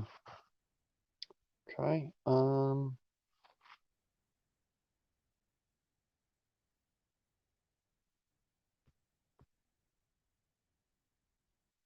Okay. Get that up there. And pause. Come on, fucker, pause.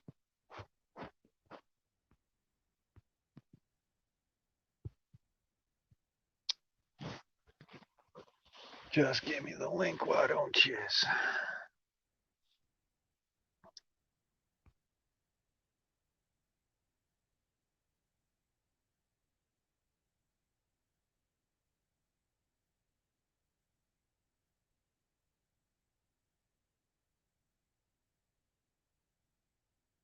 Here. All right. So yeah, the eggs, just make sure you stick them in ice water, right out of the freaking boiler.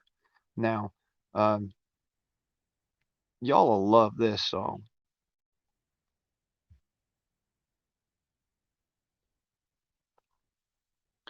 This one's called Anyone Can Tell. It's a freaking awesome song. Snap that there link on up. Y'all like this song. This is basically my life in a nutshell.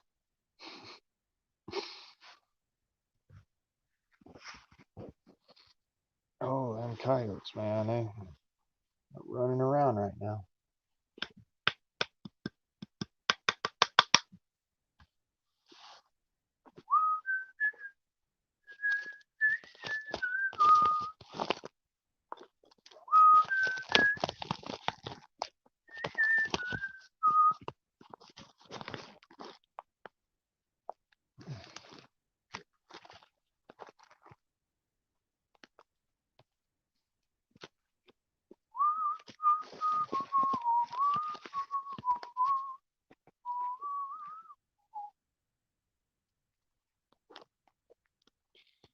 That's some good music right there.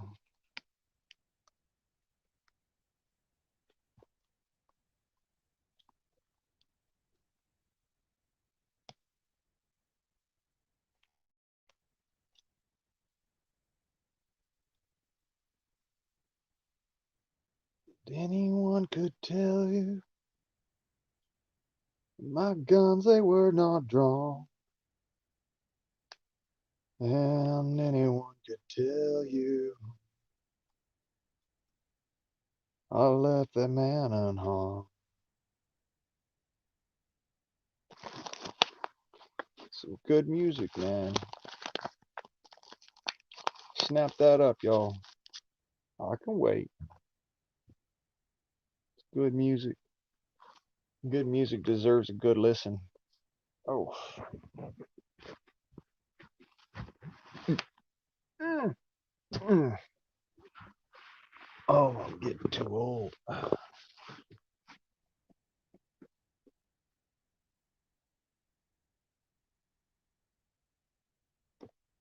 Mm.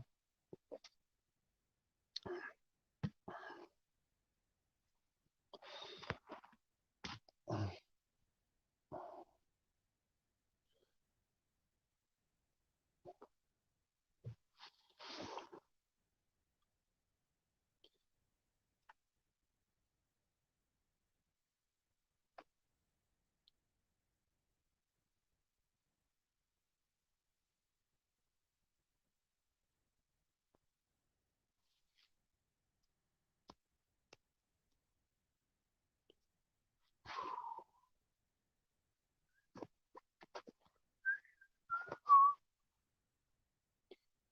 who all's out there in the chat?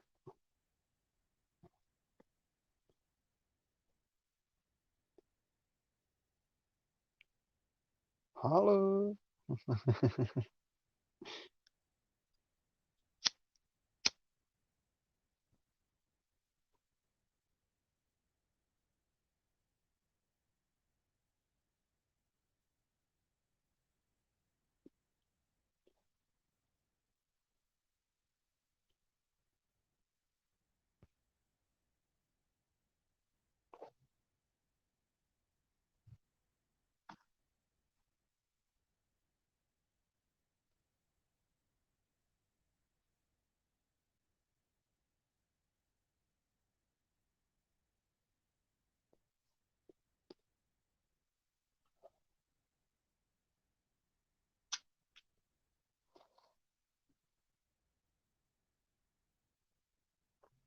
Hi, Mr. FBI. I know you watching me. You think I'm scared? You funny.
Well, shucks, don't be a stranger now. Mr. FBI, come on up in here. Let me talk at you a minute.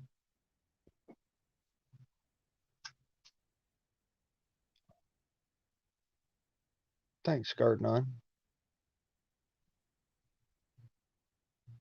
You know I ain't scared of you.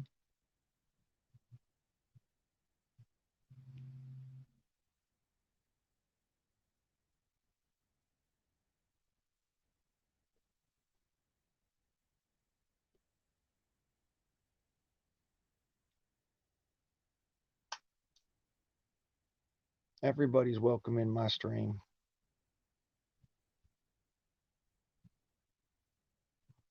Doesn't matter who it is. Doesn't matter when or why. Y'all are welcome up in my stream. I'll talk to anybody. I fear no man. Because Yahweh carry me through.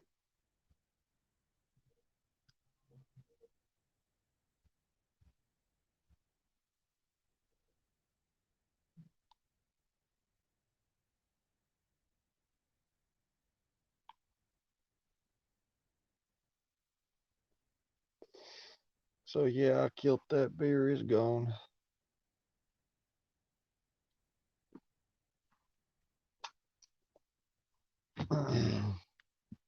That's all I'm having tonight. Because I'm not a drunkard.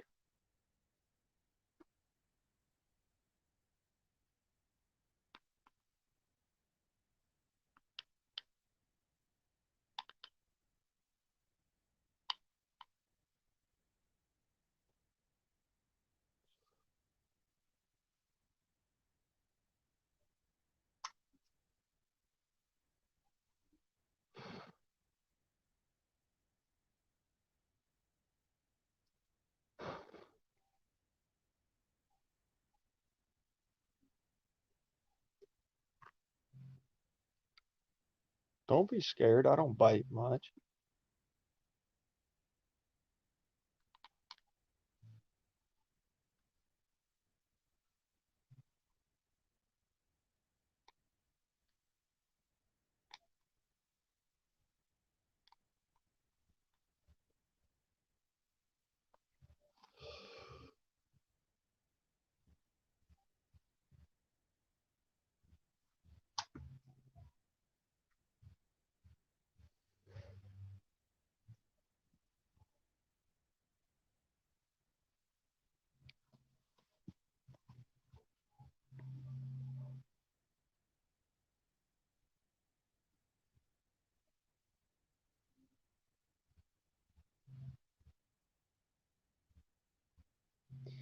That song playing in the background. I, I don't have any control over that. So, YouTube, don't you dare. Don't you dare. That ain't me. I ain't playing that song. I'm just listening.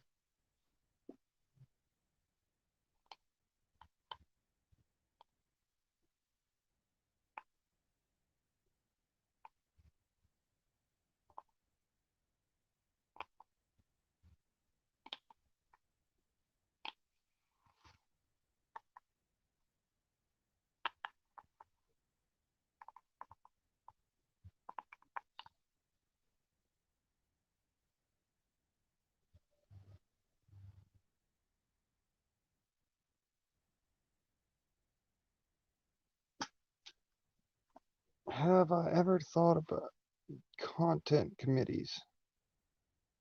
No. Just because I don't even know what that means.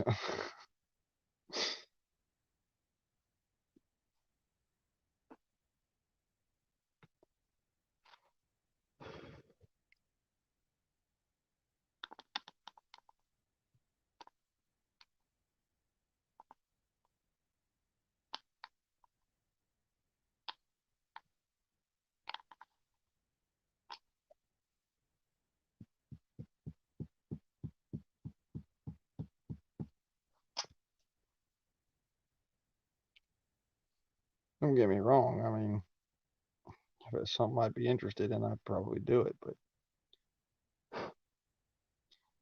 no, I've never done a content committee.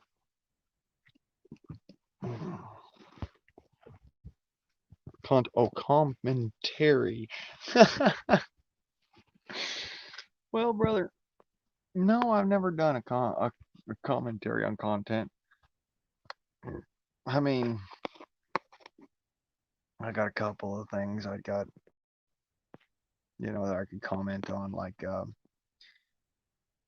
ever heard of Angry Cops?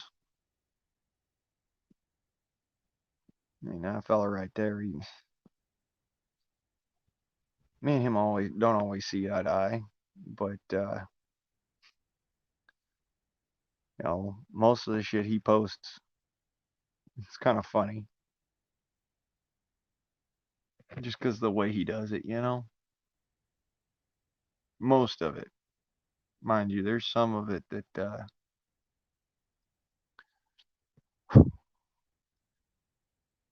there's some of his stuff that I would never agree with. Like his most recent video um, was on about a TikTok of some soldiers giving some bad news to a military wife, and you know, it, yeah, I agree that you shouldn't do that in a TikTok, but I also don't agree that you should make fun of that. That's a very serious thing. That woman just lost her husband, the father to her child. You don't go and smear someone doing that.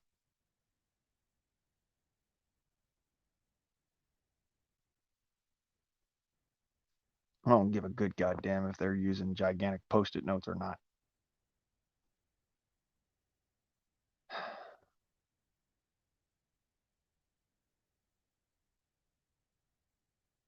You don't smear that. That's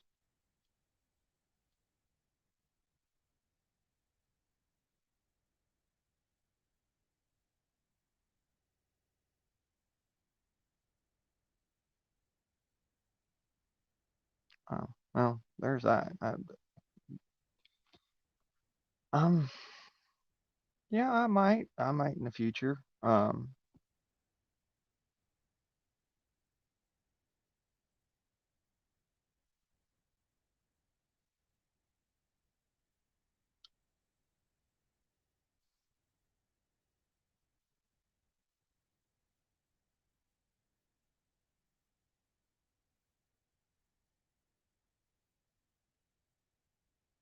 So yeah, I do every now and then do some sort of a commentary on it, I guess you could say. Um, Survival tips. Well, yeah, I'm chock full of them. First survival tip: carry a lighter. All right. There's several things about this that are very important. One, you wrap that thing up in your fist and it'll pop your knuckles out. Makes you a far more effective fighter. Two, source of fire. Even when you don't have gas, you can create a spark, and a spark is a source of fire. Um,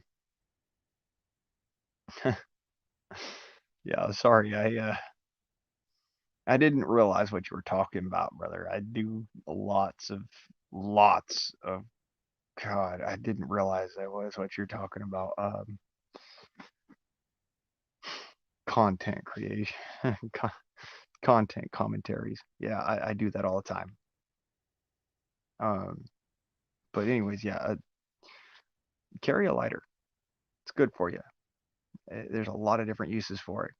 You can use it to break um, glass. Matter of fact, if you turn it around, that is chromium on the tip of that, and you can use that to break tempered glass. Say like you're in a car, it's in an accident, or you're in a car that goes over the side of a berm into some water. Well, if you can hold your breath long enough, you can get out of your car by simply just popping the glass. Um, so yeah, carry a lighter. A big, big survival tip to give. Another survival tip I can give is if you have a knife and a lighter, you are basically set for survival. Everything else comes easy. You know, bushcrafting is a very useful tool, very useful skill, and it's something you can start to learn once you have those two things. Because you got to have a source of fire. Just even if you're going to dick around trying to make fire from like sticks and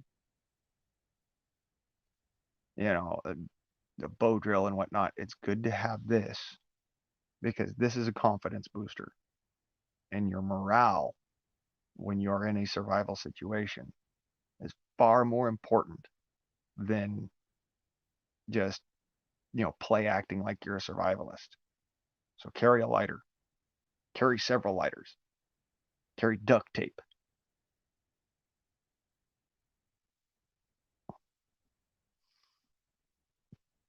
See, if I shared with you what's in my bug out bag, y'all would be freaking shitting yourselves. You'd be like, wait, I saw that on this channel, or I saw this on that channel. And yeah, I do a lot of watching other people's content specifically for, tidbits and stuff, that can get me places. Like, for instance, my knife. You look at it closely, it's got a paracord wrapped handle with tire inner tubes wrapped around the paracord. Now, what you may not know is that is a fire starting solution right there. This stuff right here is part of my bug out kit because it's great to have a knife, but how are you going to start a fire in the wind and rain? Rubber will burn, and it never goes out once you start it up. It has to burn itself to completion. So there's that. That's part of my bug out kit, actually. It's also part of my survival kit. Um, Aside from my guns and my ammunition, I carry a sewing kit. I carry a first aid kit. I carry, you know what? Hang out for a minute, brother. I'll be right back. I'm going to actually show y'all on the live stream what I put in my bug out kit because That is a very good question, and I ain't had a chance to actually do one yet. So while I'm thinking about it, because you know my memory's random, I'll be right back. Oosh. I'll bring it on up here for y'all to see. Okay, put that cable up here so it doesn't freaking rip the phone off. I'll be right back.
I got more. Hang on.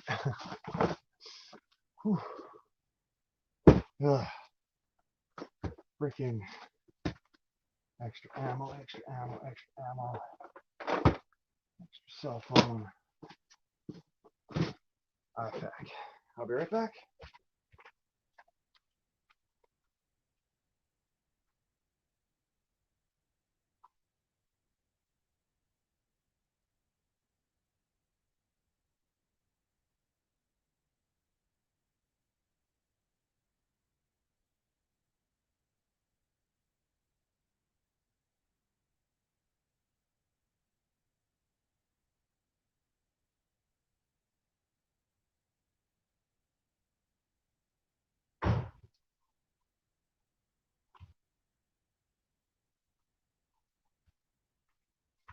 Oh, coffee pot.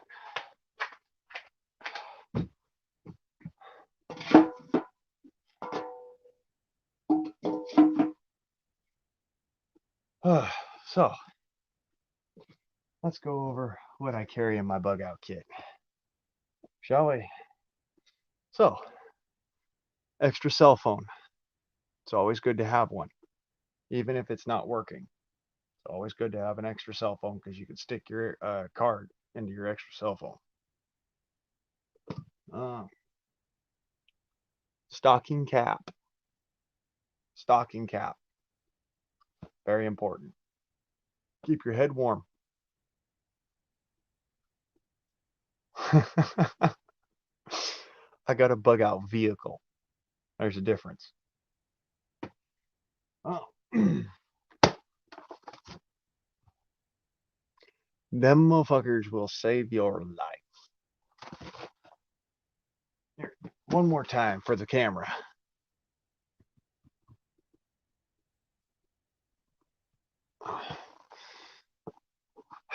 Man, you don't know what you've been through until you need something to sleep on. And then them drum liners will save your ass. Oh. Okay. Extra ammo. And extra ammo. And extra ammo. Oh, duct tape.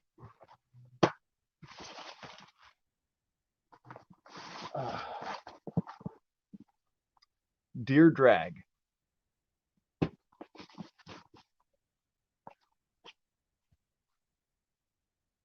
Climbing rope.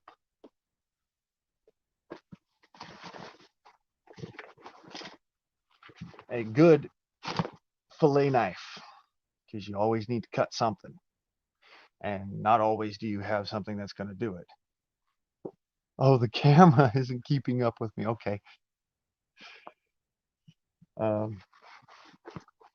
So fillet knife. Damn it.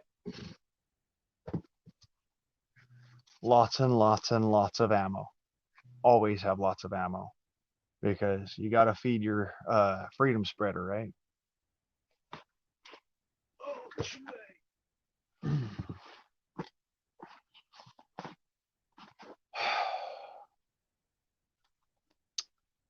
Deer drag. This thing right here, believe it or don't, you got to drag somebody from, the middle of the woods out to somewhere where you can get them safety, medical help or what have you. It's a lot easier to drag someone behind you than it is to throw them over your shoulders. So this right here will save your ass and theirs.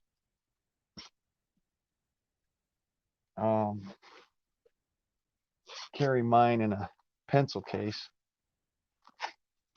but as you can see, full on deer drag, all just packed up right nice and tight.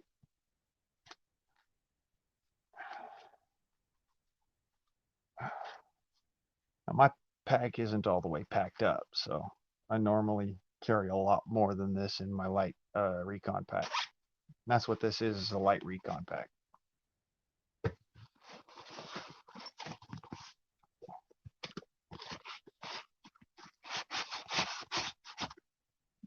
Piece of cardboard, because you never know. You might actually need this. A leather piece, just a piece of chunk of leather. You can use this for a cutting board. You can use this for a carving stool. You can use this for something to kneel on. You can use it for a painter's palette. You can use it for a fan. It's always good to have a good piece of something leather, because this is 100% waterproof.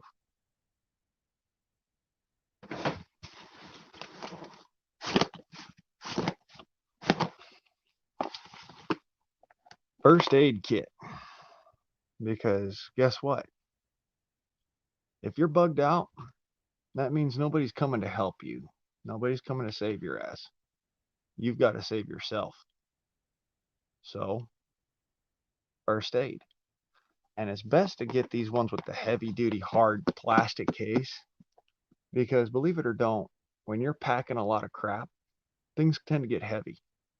So if you've got something with a little bit of bulk to it that can actually turn your backpack into its own frame pack, it's good to have something hard. Now, in my first aid kit, I put extras. Okay. And you got your standards, instant cold pack. Oh. Your wet wipes and whatnot, and gauze.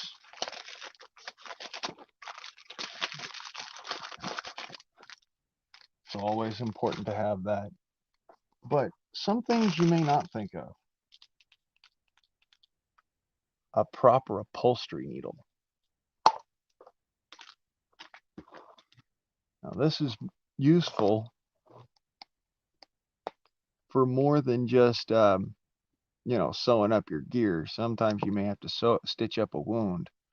And believe it or don't, an upholstery needle, because it has those 3 blades on it, that 3-sided tip, it allows you to pick in and pick up skin if you have to do it that way. If you don't, then you'd probably be best off using duct tape and a couple pieces of paracord and then just, through that, because it's probably better for you. So a proper upholstery needle.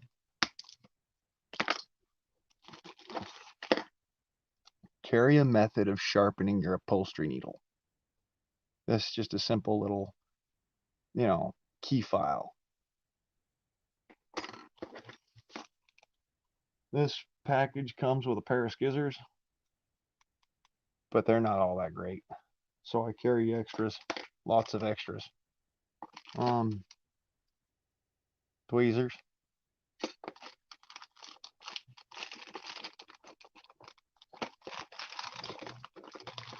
A lot of people don't think about this. Believe it or don't, tongue depressors. They'll save your ass in a fucking heartbeat.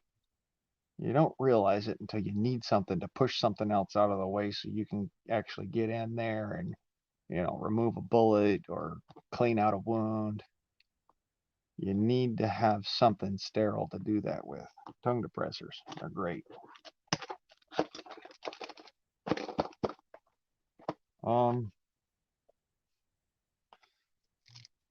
Cotton swabs. Never can go without.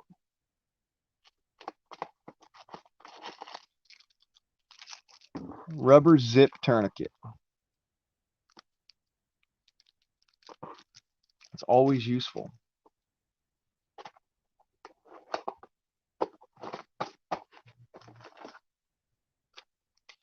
Now, I'm not certified in CPR anymore. However, that doesn't mean that I don't know how to use it. And for that matter, I always carry a CPR face shield because I never know if I'm going to need it.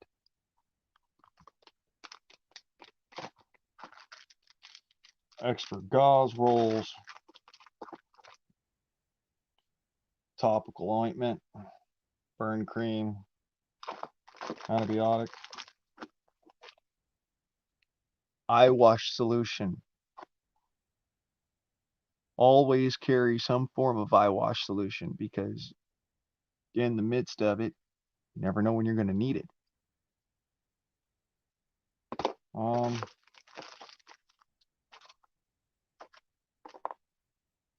Iodine. It stings like a motherfucker. But iodine can save your ass. So always carry some iodine.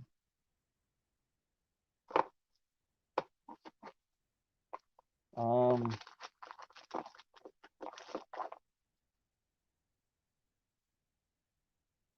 lot of people don't think about it until they've been stung by an insect or something, or bit by a snake or something, but you're gonna want it.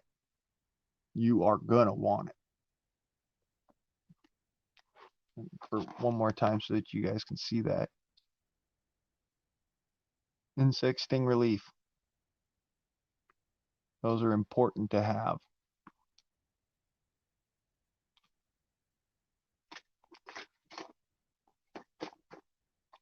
You always want to have some alcohol pads.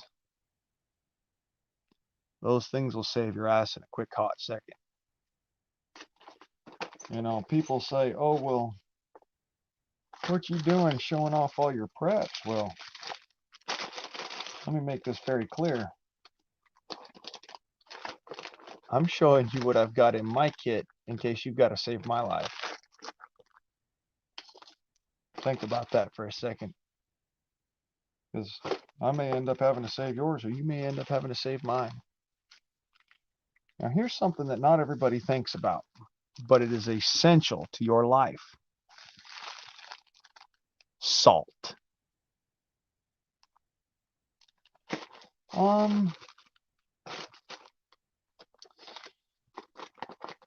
Burn cream, does it ever go out of date? Well,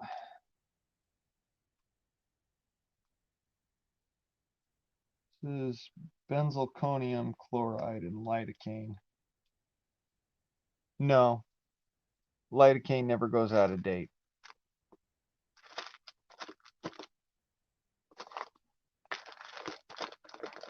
It all depends on your particular burn cream, so you got to be careful about which ones you got.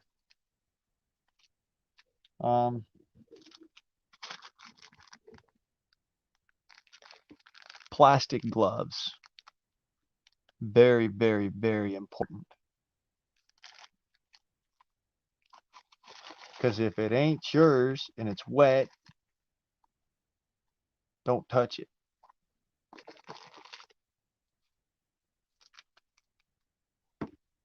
Triangular bandages.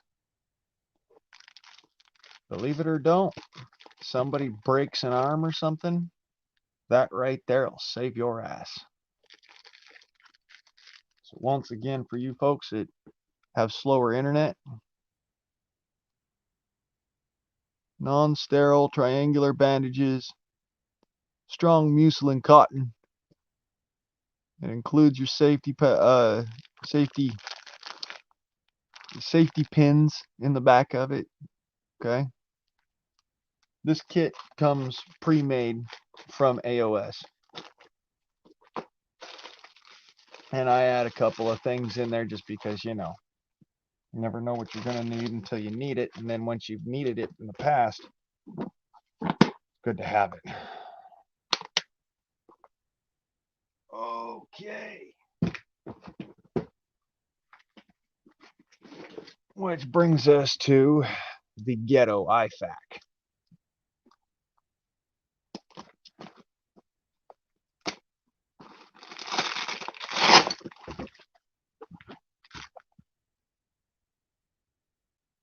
You see all the way from top to bottom, I got batteries, I got ace bandages, I got tampons, I got cotton string in case you have to do a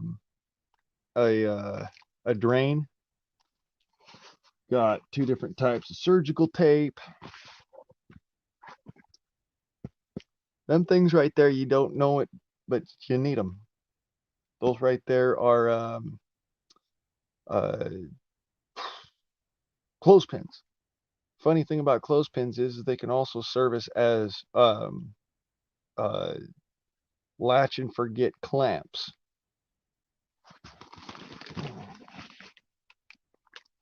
Then we move on to scissors of all different kinds. Always have bunches of scissors, because some scissors you may need to use for some things and some scissors you may need to use for others.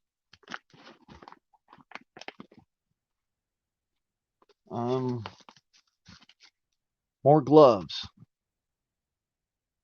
because if it's not yours and it's wet, don't touch it.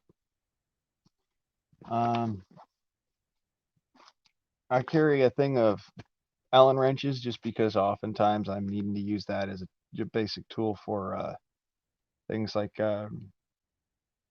well, you can actually use them as rib spreaders. A lot of people don't know that. But you take the 2 ends, you poke them in, you turn them sideways, and then you push them open, and it'll spread your ribs open.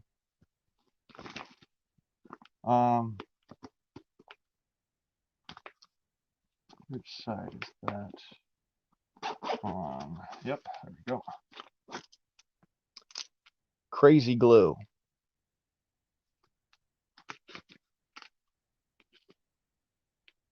Silicone oil. And hide glue. You never know when you're going to be able to use this stuff, but when you need it, it's good to have it.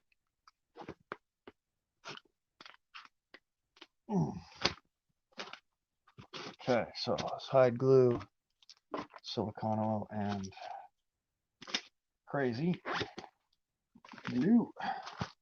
Right.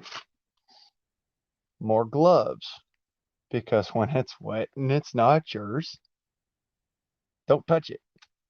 Silicone oil is good for when you're lubricating things like beard trimmers, scissors, You have to lube your firearm. You have to lube your air guns. That stuff works for all of it.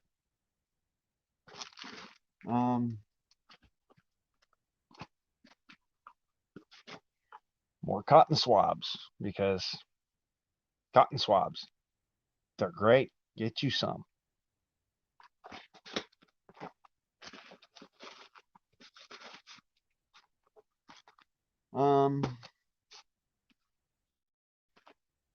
A lot of people don't include this in their IFAK, but I do, because it's actually very important in the area I live in.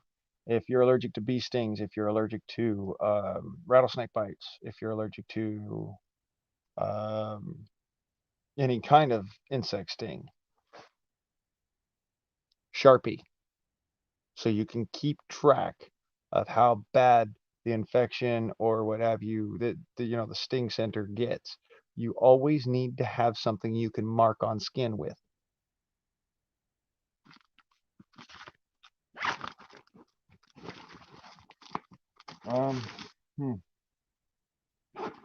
Now,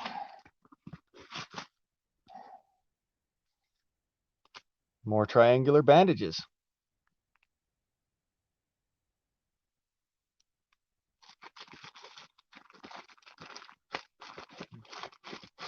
And of course, it would never be complete or near complete without tons and tons and tons and tons of gauze. Always have lots of gauze.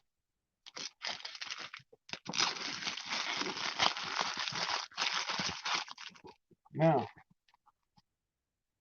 I don't have a decompression needle in my kit, but I'm working on getting one.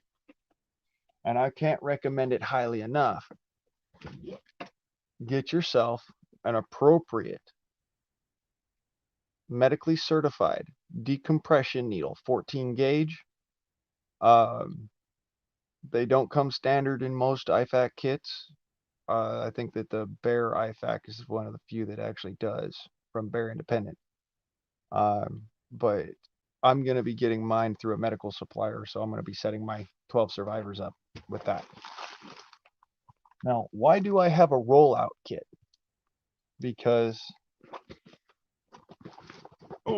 well, it's easier access than everything else. When you're in the shit and you really need to get to something, you don't want to have to be sitting there fumbling around and trying to go and pull things out that you're going to have to go then put back in. It's best to have something that just rolls right out. You can get to what you need to get to. Then, whatever you don't use, you can replace back into the kit and just roll it back up. And you're good to go. See? So, last but not least upon this kit,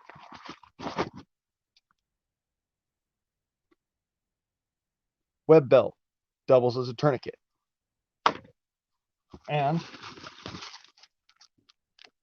tourniquet. This is an actual tourniquet. It comes with the 12 Survivors kit.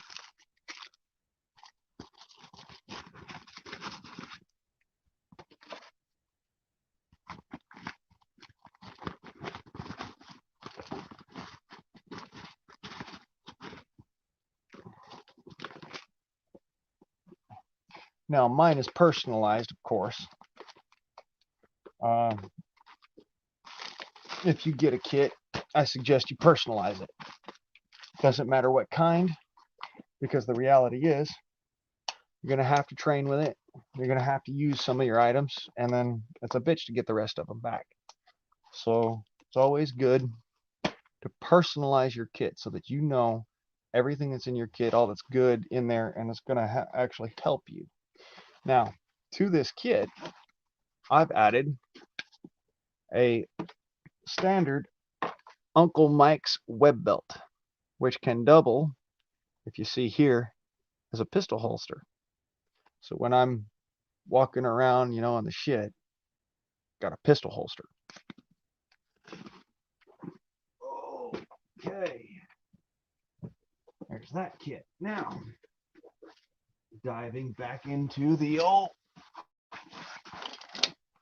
standard recon light pack.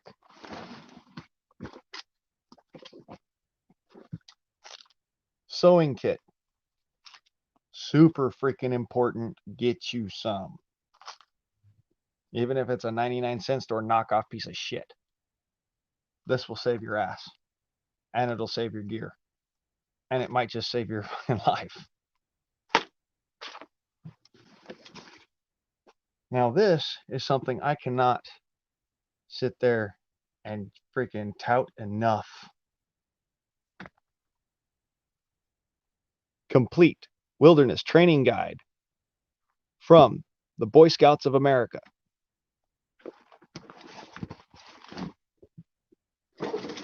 This guide is a step-by-step instructions, clear photographs, and artwork to explain the key principles of survival.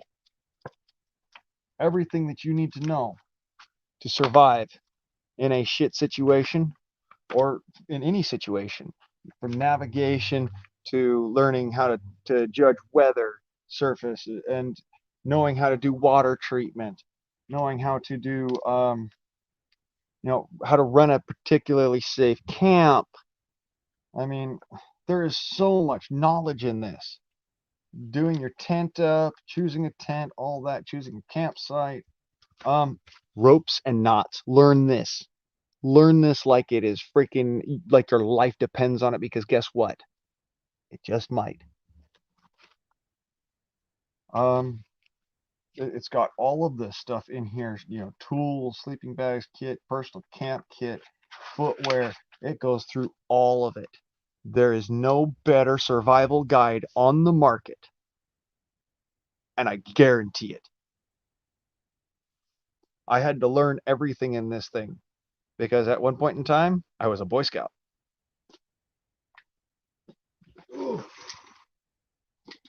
One more time, that is the Complete Wilderness Training Manual by the Boy Scouts of America. The writer of that is Hugh McManners. Get you one.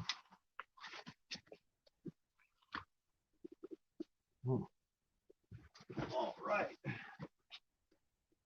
Some more fun stuff to go into. Something I carry in my own bug out kit because I consider it to be more important than carrying like a small handsaw even. Chainsaw chain. Get a chainsaw chain that's, old or busted or whatever, or not even old and busted, just brand spanking new. Break one of the links. Now you've got a handsaw. Okay? It only cuts in one direction, but it is a handsaw that's not going to break like them little rinky-dink freaking Coleman camp saws.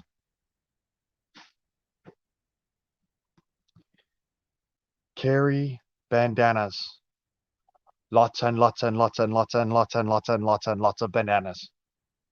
They will save your life. This one saved my life on a couple occasions.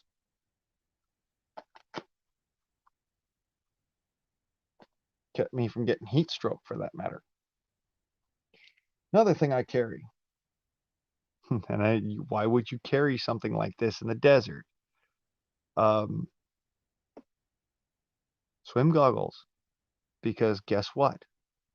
In the midst of a gas attack or something, protect your eyes. If you're out in the middle of the desert and it's too bright to see, get you some that are shaded. These will actually save your rear. They're very useful. Okay.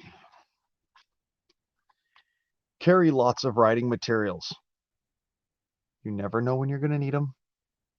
You only know that when you need it and you don't have it, it really sucks. Now, something that I carry personally, it's because my dad gave it to me.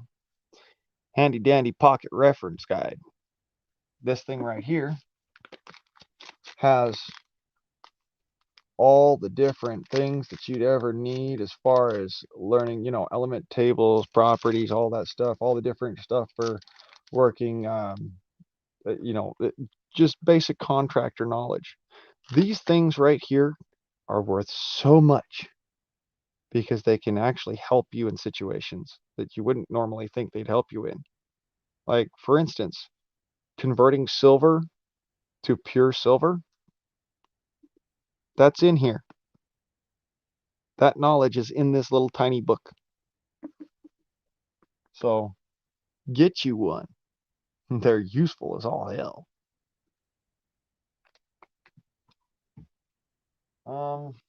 That's The Pocket Reference Guide by Thomas J. Glover. It's hard to read this because I've had this thing since I was a little kid. My daddy gave this to me back in 1994.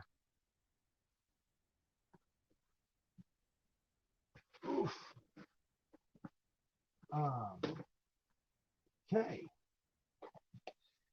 Now, you remember how I told y'all to carry a lighter with you? Well, carry a fire kit as well. This is standard ferro rod striker kit. Okay. Altoids tin keeps all your stuff dry.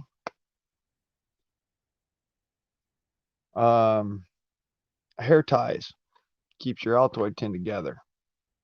Wire, keep the form of your Altoid tin so you can always put it back together.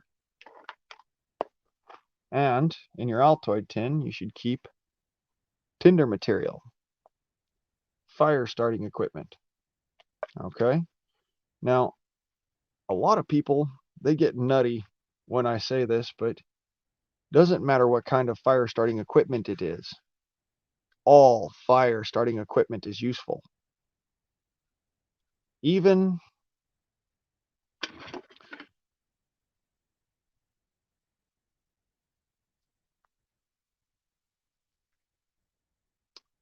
bullets.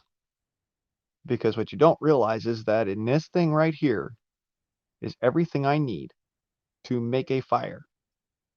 I could never utilize it as a firearm anyways. Everything in here is what you need to make a fire.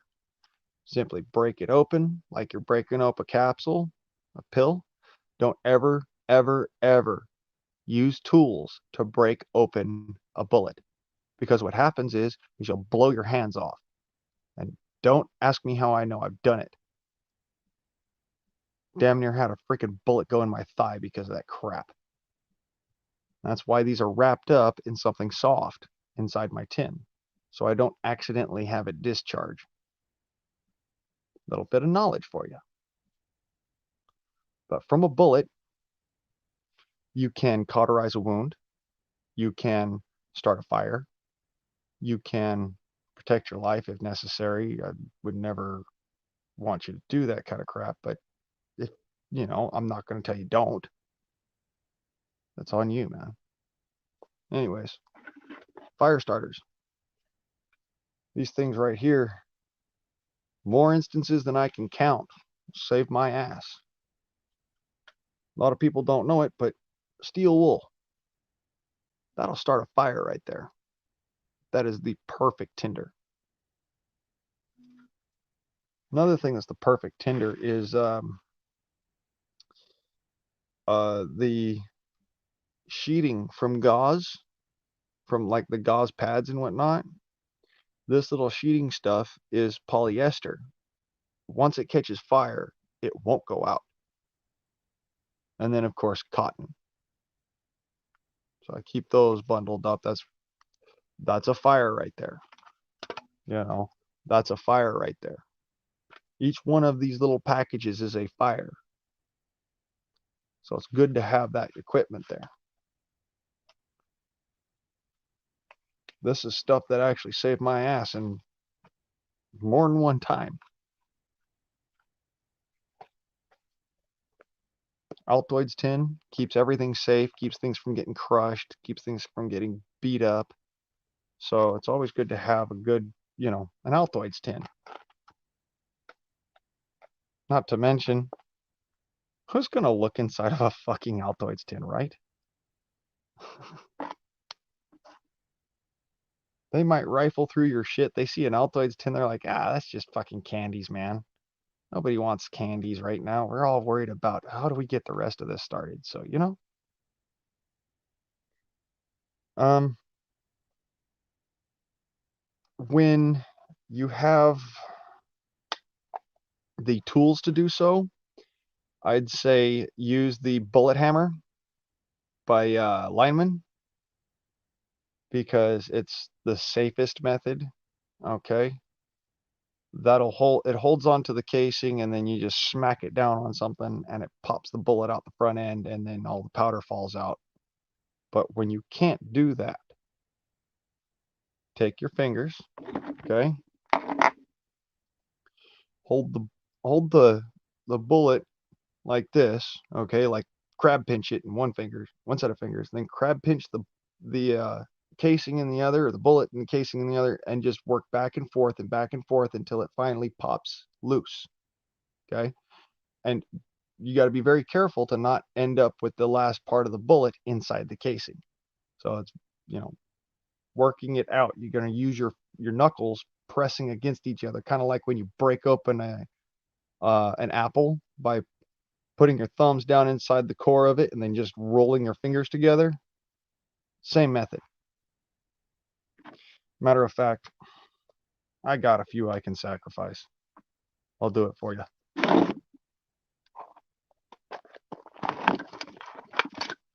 There's a reason why I say don't break open bullets with tools, especially not long rifle rounds, because your primer is this little ridge back here. So watch. Right there in the crook of your finger, like so, okay? Then you've got the rest of that, and just backwards and forwards slowly, rolling it on your thumb, rolling it on your fingers. And yeah, I could do this without causing it to go off, dude. I'm not an idiot. There's a reason why I know what I'm doing, and I'm not going to do it unless I know what I'm doing. Okay? So rolling it on your fingers. Don't worry, I'm not going to blow myself up. I'm smarter than that. There's a reason why I am confident that I'm not going to do that. Okay? There we go. See? Bullets out of the casing.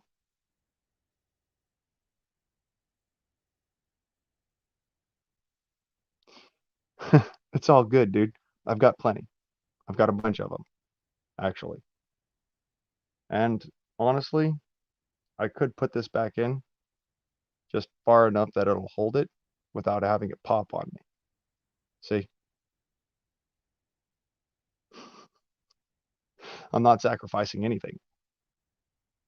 Now, um, the cool thing is that with this method, you can simply just pop it apart.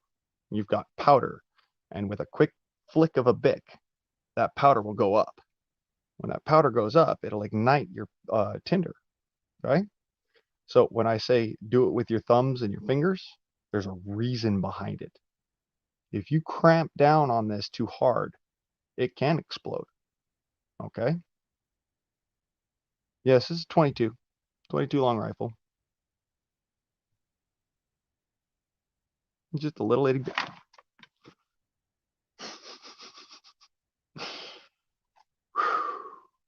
Don't drop your bullets, friends.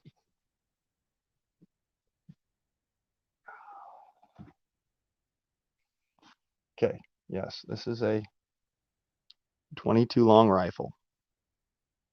Little bitty beater banger freaking 22. That's all it is. But yeah, ha ha ha ha. Yeah, you laugh at me all you want, brother. It's all right. It's all good. Hopefully one day this shit saves your life. And you'll look back on it and be like, you know what? I may have laughed, but homeboy had some shit for me. I'm showing y'all this because this is hard-won knowledge. All of this. This is all stuff that I learned the hard way. Sitting there in the midst of the freaking suck of it. Rain pouring down on top of my head. No cover, no way to start a fire. Every time I'd get the thing just to spark, and just smolder, it wouldn't do me any good. So pulled out one of my rifle rounds from my 22 and I popped the bullet out like you showed you. And then, I put that powder down in just like about a dime size little bit of space. And then over the top of that, I put a leaf. Then over the top of that, I put my dry tinder grass.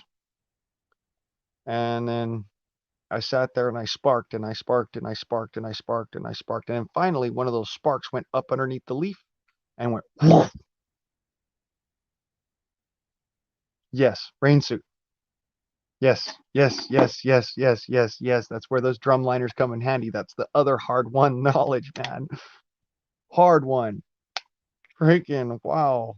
Taught me so much, dude. Just being out there in the shit taught me that. So, yeah, drum liners were just shelter, shade, rain suit, freaking bed material. Wow, man. You want to know how useful these things are, man? Oh, man. Whoa. Okay, more batteries. Forceps. Aha.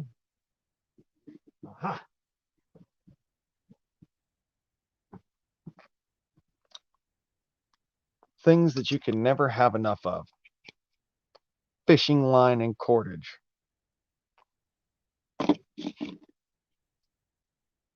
Forceps. Real good forceps. These ones actually have a pair of scissors on them too. Good forceps.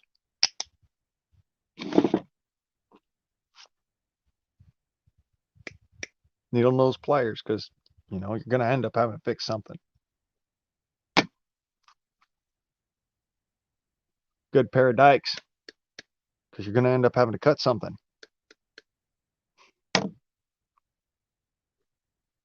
Electrical wire because what happens when you cut the wrong something.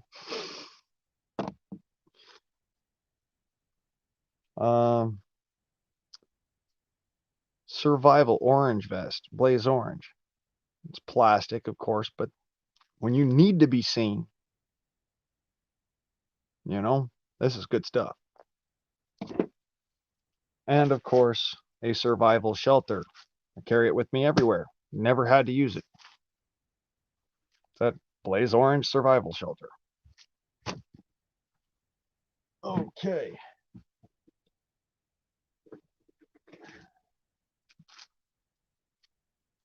This one's pretty much shot to shit, but they are useful as all heck. Hot hands, get you some. That's a heat factory.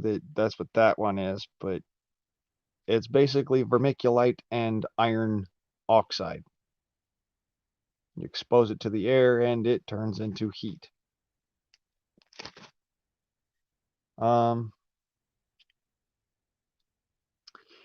More fishing line and cordage. And last but not least, marking tape. This stuff, a lot of folks don't know how to use it. Take a piece of your marking tape off and punch yourself in the nose. I'm just kidding. Don't punch yourself in the nose. You take this right here, you tie it around a branch. All right. And that right there, when you tie it around a branch, sits there in the breeze, marks your position, and it flutters in the breeze, and so you can see it even in the dark. This stuff is really, really, really, really useful. Okay. Some of the extra stuff I carry. Sandpaper on a roll. This stuff's actually really useful. You may not realize it until you've got a dull knife and you ain't got no sharpening stone. Sandpaper. It's for people who ain't dummies. Oh, now, let's go into some of the extras of my kit. By the by, this all came out of my backpack, all out of that small recon kit. Face paint, because when you don't want to be seen, don't be seen. Cover everything that ain't covered. That includes anything that's bearded. Just because you can't see it doesn't mean others can't see it. See what I'm saying?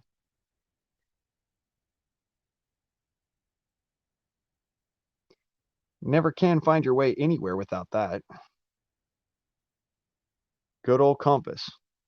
And this one is a special kind of compass which allows you to utilize maps and topographic maps and whatnot and be able to chart courses.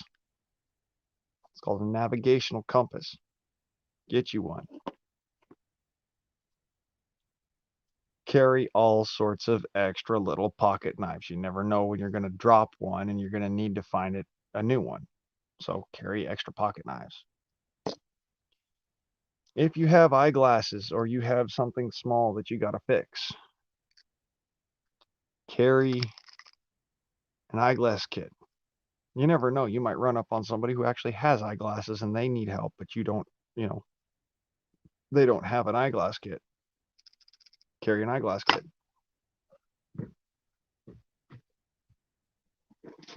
Right.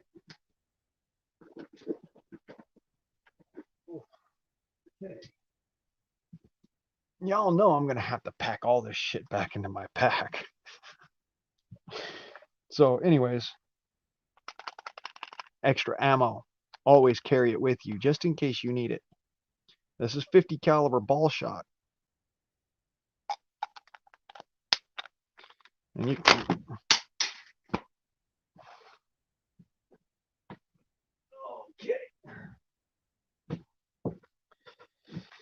you can get these things anywhere that they sell medical marijuana. It's a cigarette case.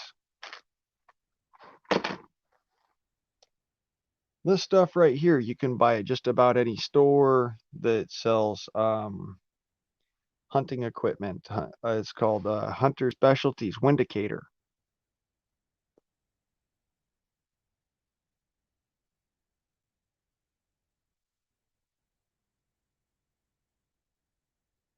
It's basically volcanic ash. And it can tell you where you're going, where the wind is going, and how fast it's going. As I said before, carry lots and lots of extra ammunition. This is for my 25 caliber. This is for my 22. And more for my 25. Carry lots of ammunition with you. Cordage. Never can have enough. You only can have too little.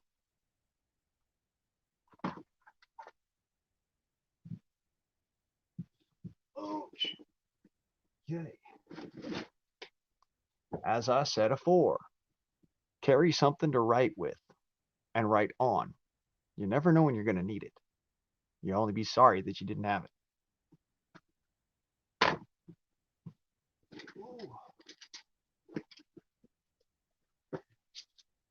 Now, these things are not made for climbing. I do not expect that you will utilize them for climbing. In fact, I would hope that you're not stupid enough to try. However, Nothing can save your ass like a good carabiner. Okay, yeah, that's, not made for climbing. These are aluminum pieces of junk from the Dollar Tree.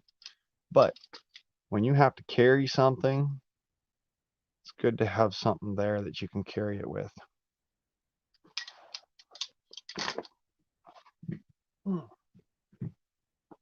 Okay, and unpack that shit. Okay, whoa.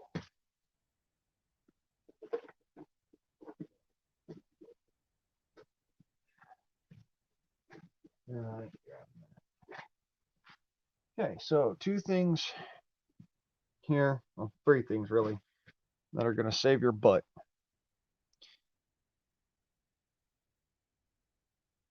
Crown Royal Flask Koozie.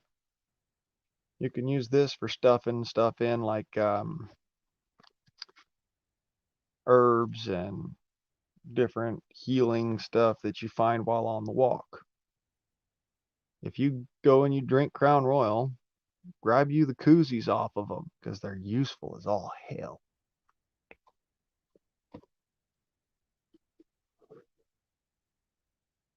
Believe it or don't, this is the good stuff. That deep crap just attracts them. They like it. It's like candy to them. This stuff right here, the only thing that's going to be attracted to you are wasps, honestly.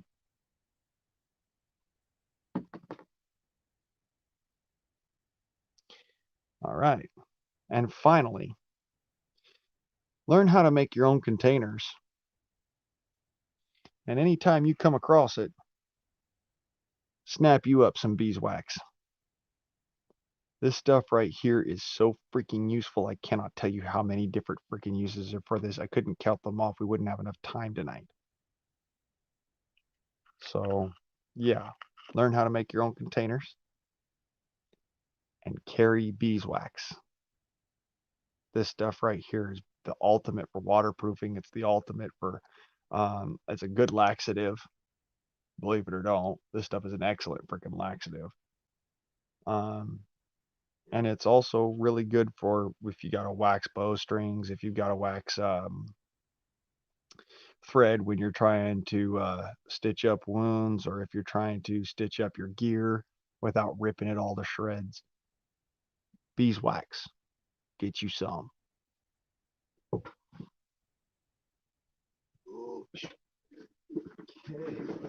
I think we're done. Oh, nope. Yeah, I'm not showing that off. Okay, well. Oh,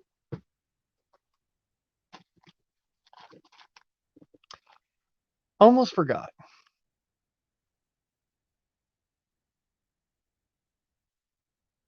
Mountain money. Never can have enough freaking mountain money, but boy, let me tell you something. Nothing sucks as much as grabbing a freaking handful of leaves and wiping your ass with stinging nettle.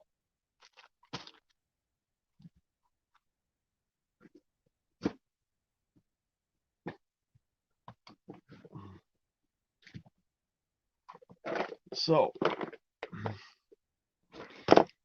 was that enlightening to y'all?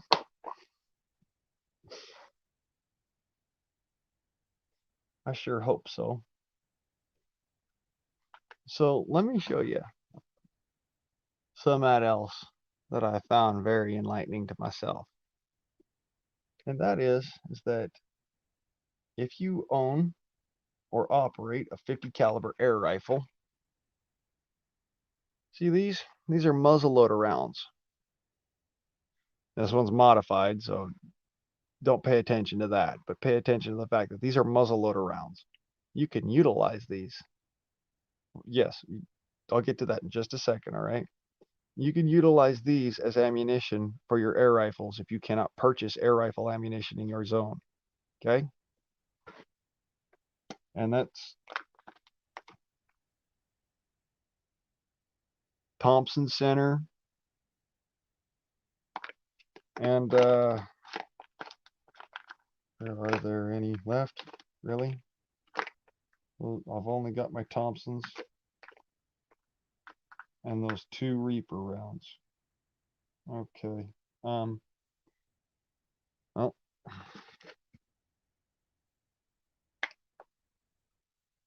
disregard the cuts in it, but this round right here is a hollow point that is made by Night and Hail. Okay?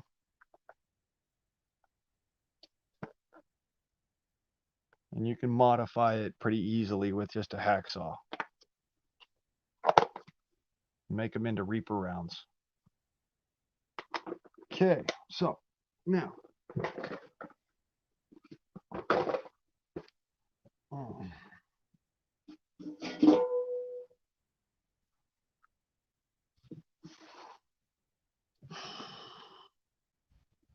when you're out in the woods, you're out in the sticks or whatnot, regardless of how much noise it makes, it really sucks when you cannot make your own clean water.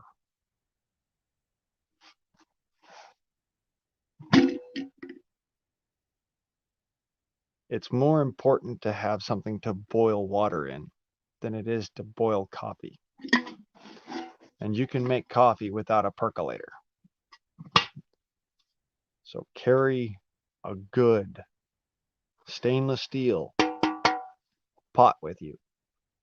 It doesn't have to be a kettle or coffee pot thing. Just has to be stainless steel. And here's why. Aluminum breaks down when you boil water in it. A lot of people don't know this. There's a reason why my teeth are all kind of funky and at odd angles throwing up gang signs at you. It's because it rots your freaking jawbones. Aluminum will rot your jawbones. I've already got a broken jaw, so it makes things a lot harder for me because it goes right into my jaw. But yeah, stainless steel.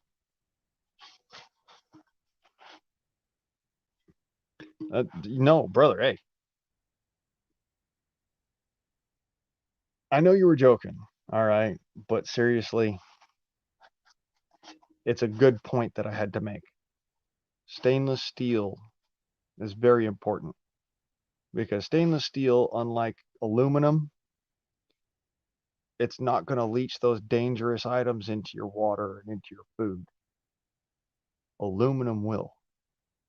It's okay to cook on aluminum when, you know, it's going to be really quickly on the heat and really quickly off the heat. When you're having to boil water, that takes a long time, and it gives it more time for the aluminum to get into. So, yeah, stainless steel. Okay.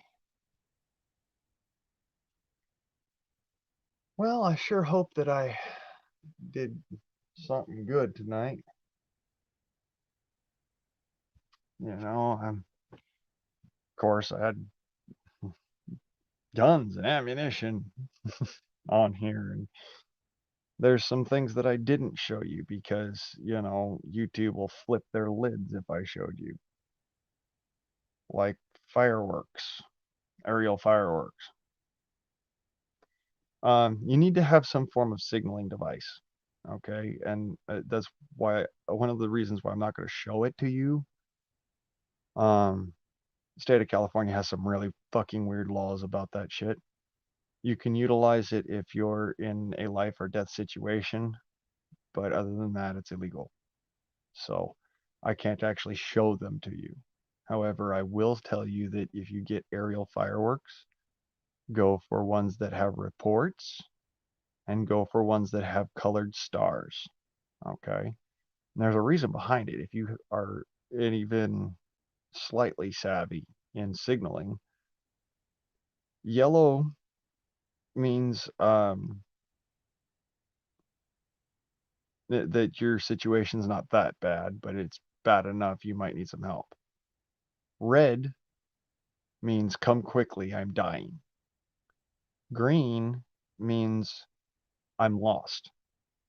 Okay? So it's good to have something that's shoot stars. Um, Reports are for daytime.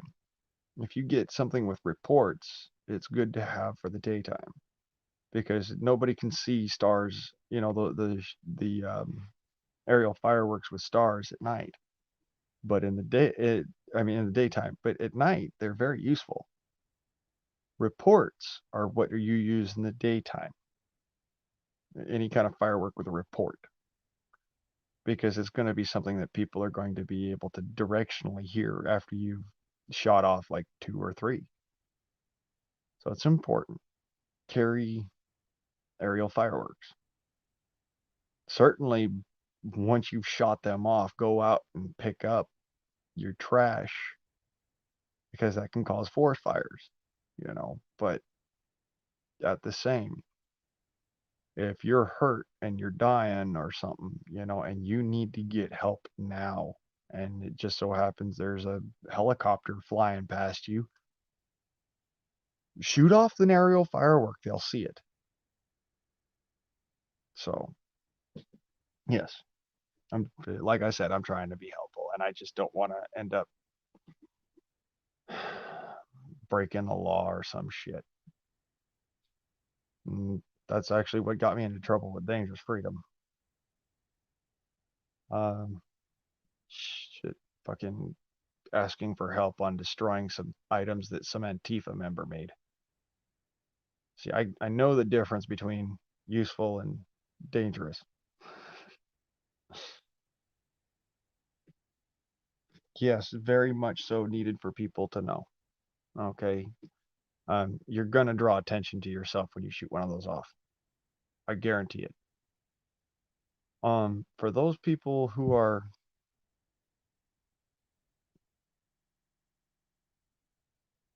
out there thinking that it's okay to burn tires when you're in a dire situation and you want to get everybody in your community to you, remember that a tire, especially tire fires, are they're basically an infrared target. Also, when tires are burning, they are very viscous, they're gooey. And if you were to light a freaking firework off in the middle of a tire fire, it would blow that tire everywhere, causing fire to go everywhere. So imagine how much more so it would be if somebody launched a missile into that. This is something that I really want to talk about to people, is that you don't want to have a tire fire. You can't put it out. You can't throw enough dirt on it to put it out. You can't throw enough water on it to put it out. A tire will continue to burn until it is gone. So don't burn rubber. It's, little tiny bits for starting a campfire is one thing. Burning tires, they're extremely toxic. You have to be around them all the time to stop the little fires that come up and kick up when you're burning tires.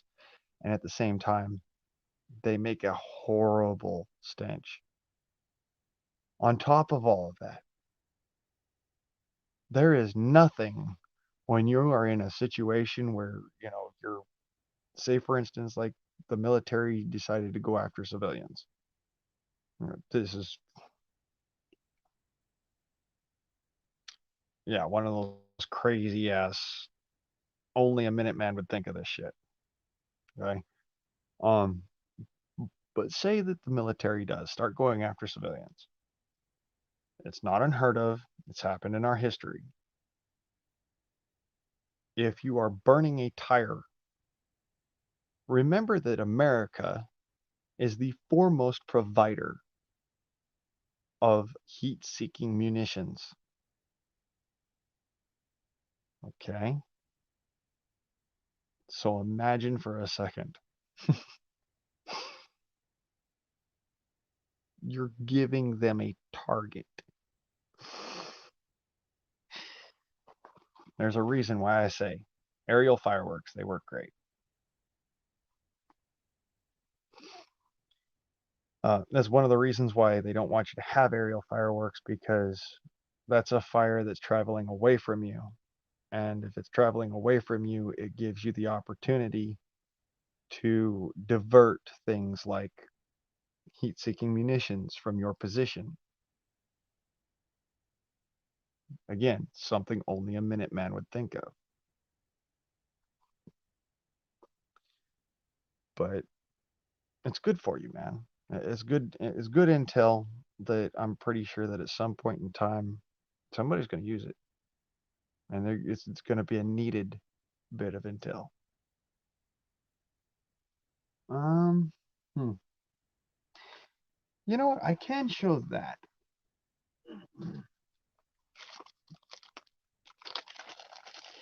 Speaking of good intel, if you're an air gunner like me and you carry pre-charged pneumatic air rifles, you're gonna need filler probes. So get yourself the Foster system. This is what they use in order to hook up to scuba tanks and stuff like that. All right. This is what you're supposed to use when you're working with air guns. This probe is for my Hatsan. Okay. Very simple. Just pokes right into the air gun. You plug it into the air pump and you sit there and you pump like a mad fucker. This one goes to my 50 caliber. Now, here's something funny. The 50 caliber one's the little rinky dink tiny one, and the freaking Hatsan's massively huge, and yet it's the 25. So there's some funny for you. Also, for the folks that are going to be purchasing an air pump for air guns, this is the company you wants to go to, okay? Ugh, come on, come on, come on, come on, come on. Come on, come on, come on. Unroll. Here we go. Here we go. Here we go. It's not easy to do this. Can y'all read that? Hill. Air pumps from Britain. Airriflepump.com. That's who you go to for your air pumps, for your grease for your air pumps and your air guns. That's who you go to. This is some good stuff here. This is really, really, really expensive grease if you don't buy it straight from the people that provide it. So, good company to know. And always carry seals for your air guns. Now, I know that y'all don't necessarily do air guns, but at the same time, for those folks that do air guns, it's good to have some of that knowledge.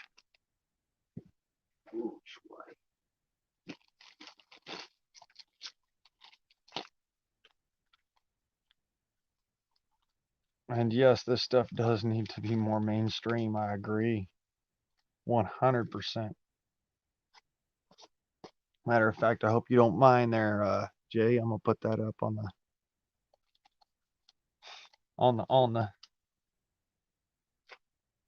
Oh. Yeah, all of this stuff needs to be more mainstream. We need to be fighting back against the problems by creating solutions,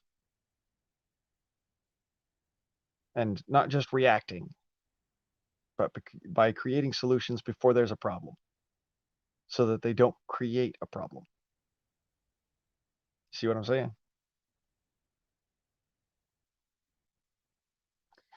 All right, so I got a ton of shit to back up. And all of it only fits in there just the one way, because man, if you saw how freaking widespread this crap is when it's unpacked, I mean, wow. There's a lot of junk here. I didn't realize I was able to fit all that in my backpack. Here, I'll give you all a bit of a view. All right.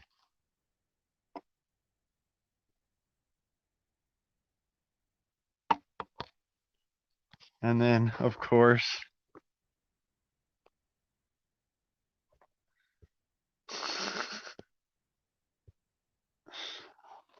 all of that fits in my backpack and a little bit more. Okay, this is one of those pet peeves of mine. You are not a sovereign citizen. Let me be very fucking clear.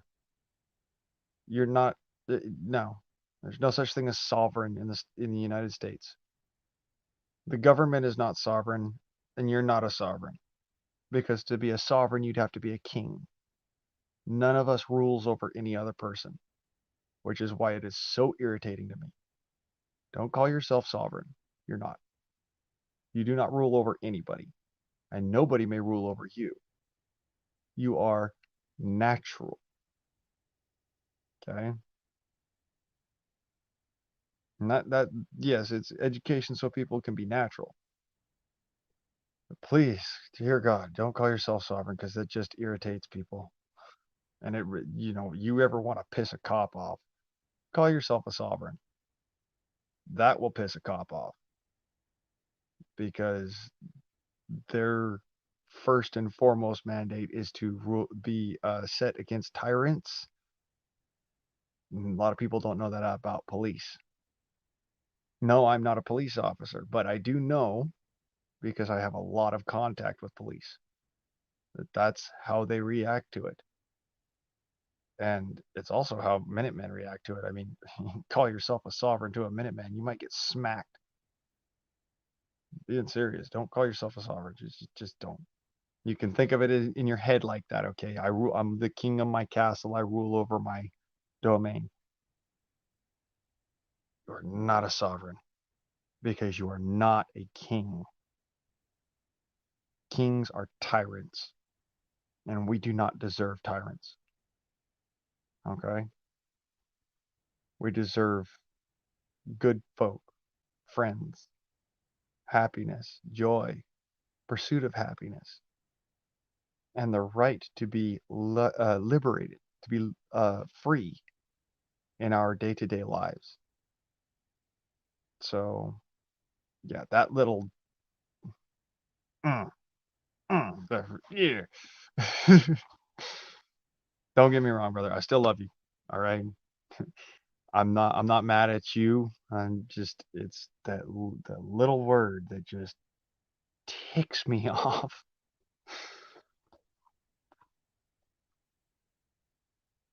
But let's get off that. Anyways, I'm gonna make me some coffee. I invite y'all to come inside with me for a few minutes while I do so. Okay? Let me move this crap out from front of the door so I can do that. Oh, ammo. Lots and lots and lots of ammo. Oh.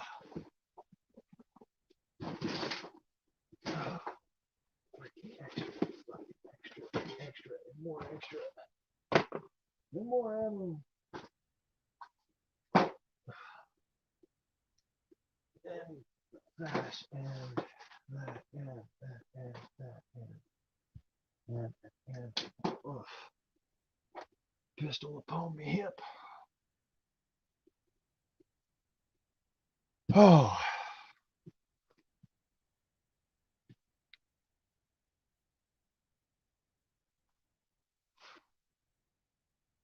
Thank you, brother. Thank you for coming on the stream or coming into the chat and hanging out and whatnot. I appreciate it. I'm sorry I ragged on you. Just that one word, just yeah. And I'm glad you learned a lot. That's what I exist for. Now, as for the rest of you fellers and ladies and who not and who hair and what nay, come on inside with me. Oh, there's a lot of crap on this. Top of this fridge. Whoa. I'm working on it. Hold on a second. Sorry, you get to see my good side there. Ah. Welcome, y'all, to the indoors. And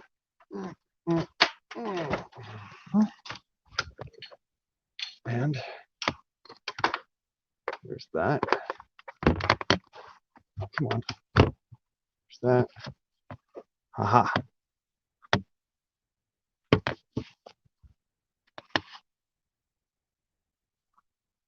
Well, thank you, brother. I'm glad you're not going to take me to court because I'm not happy about going to court in the first place.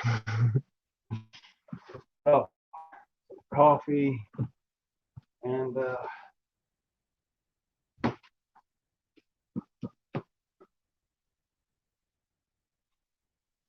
see all in the whatnots.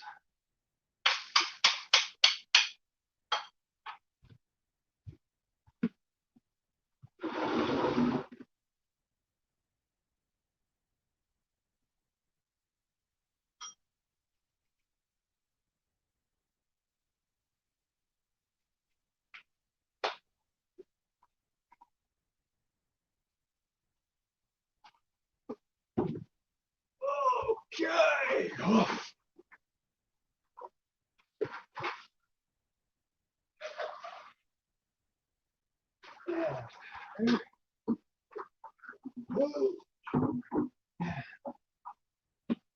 My back does not feel good tonight.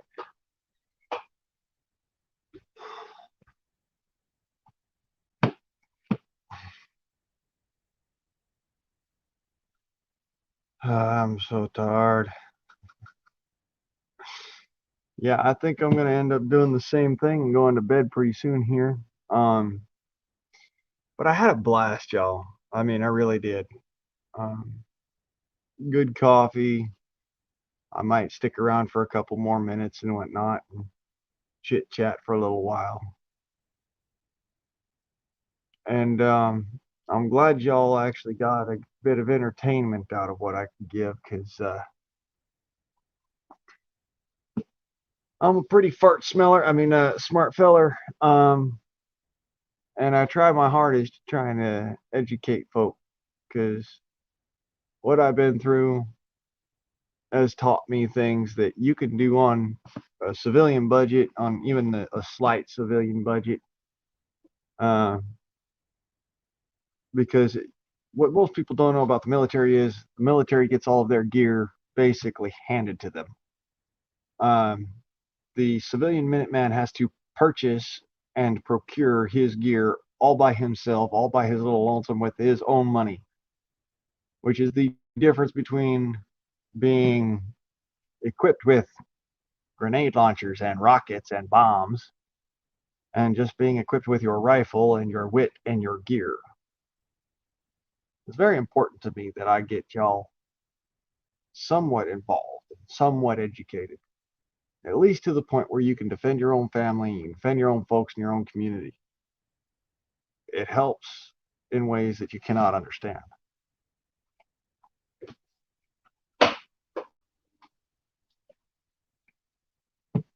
There's not a lot of folks out there that will go and stand up on that line. But for those of you who will, it is imperative that I find a way that you can be armed and capable and not necessarily have to be spending an arm and a leg to get to that. Yes, you're going to need good equipment. Yes, you're going to need a good rifle. Yes, you're going to need a good vehicle. But sometimes you can eke by on just the little bits, just the small stuff. And sometimes that small stuff can save your ass, even when the guy with all the fancy equipment just doesn't have what it takes. You got to remember, not the big guy that's you got to worry about. It's a little quiet guy in the corner playing with the chemistry set. Because the big guy might be big and loud and have big old muscles and, you know, but it's the little guy sitting there in the corner playing with his chemistry set, and they'll blow your fingers off. Any Hoosiers, I'm about to have me a good old cup of coffee, and then we're going to have ourselves a back porch chat, sit and talk for a little bit, and then I'm going to go off to La La Land and Sleeperfy, I guess. I'm not sure if I'll actually get to sleep, but it's worth an attempt. It's worth an attempt, right?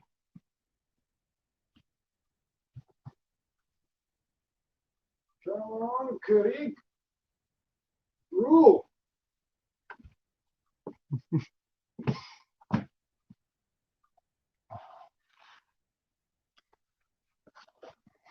So,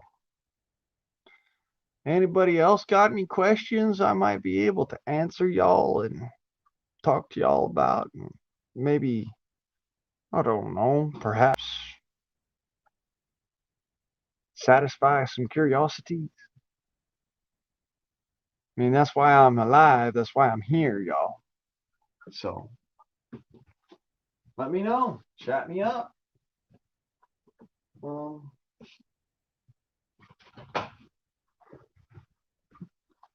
If y'all are wanting to, you can all get up. Anyone can get up here in this stream. I'll drop that link again and again and again and again till I'm passing out. There's a link. It should be in the chat about like a minute and a half.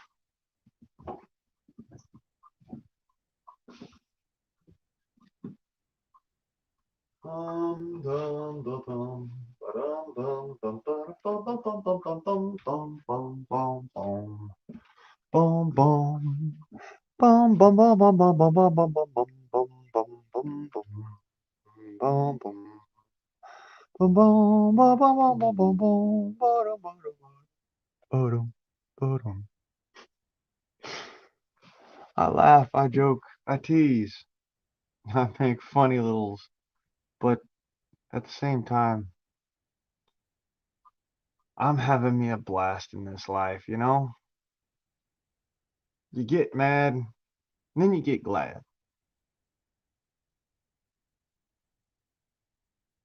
Wait, was that like a... No, I'm not going to say that word. You just get happy, you know? Be happy. Don't worry.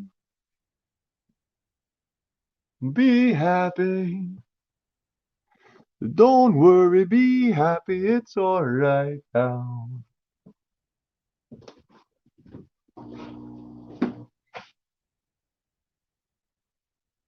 Freaking coffee maker is slower than all people.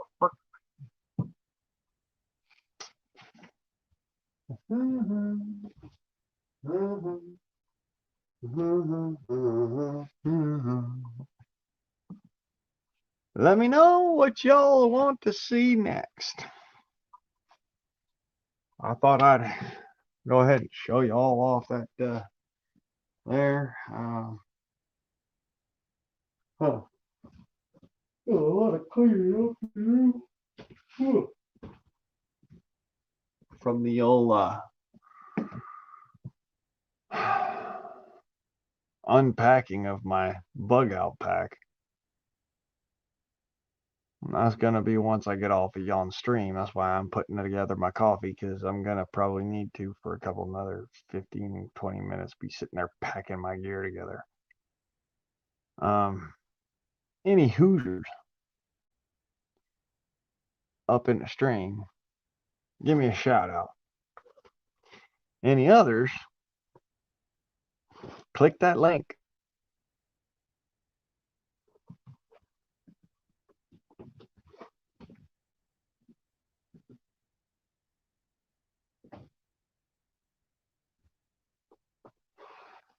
Coffee will not brew quickly. La la la la la la la la la la la la la. No. Oh, I'm tired, y'all.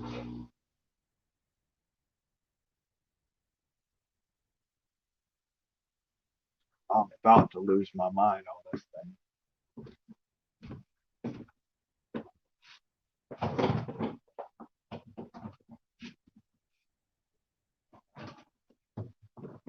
Ah, heck with it. That'll be good enough.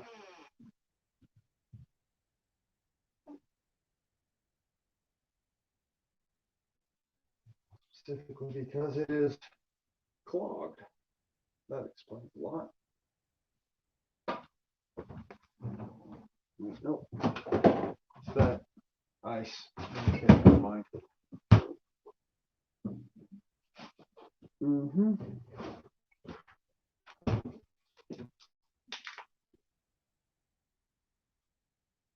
Well, now, there we go.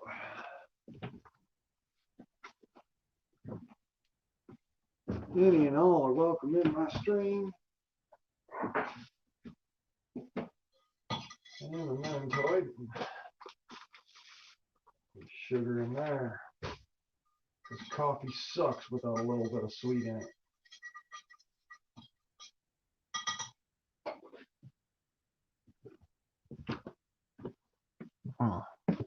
That'll do though.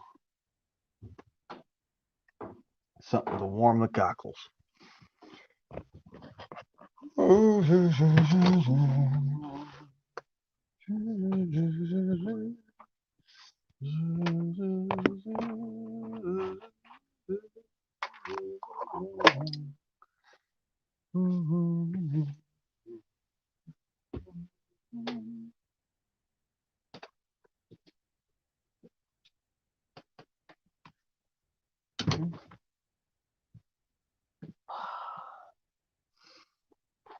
Good old fortune coffee.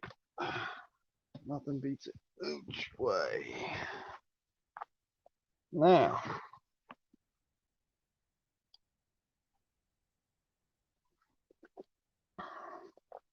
howdy y'all. Click that link. Come on up in the stream. I want to hear what you've got to say.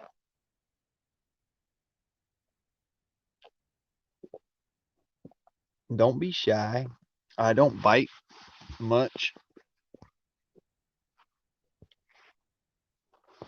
Oh, turn that off. Well, turn that on.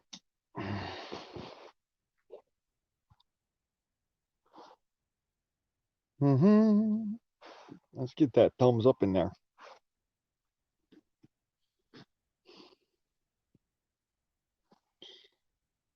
I really, that just made my mouth freaking taste nasty.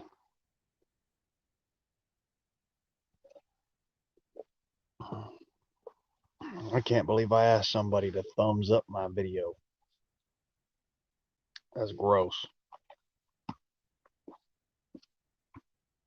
Man, nobody want to hear about that.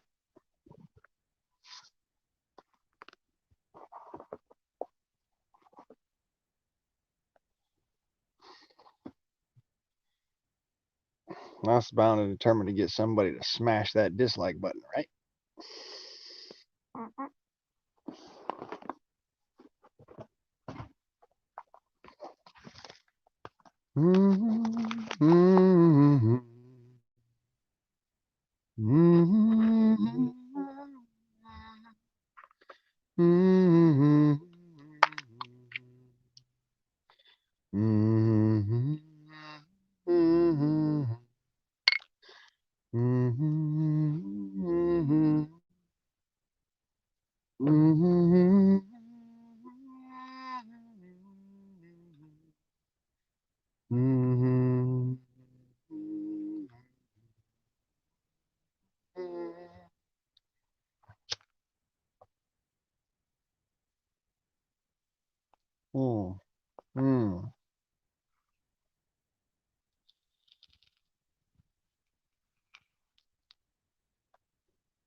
Well,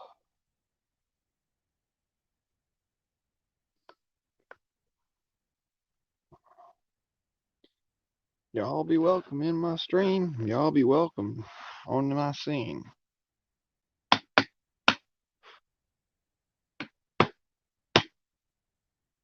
Come on now. There we go.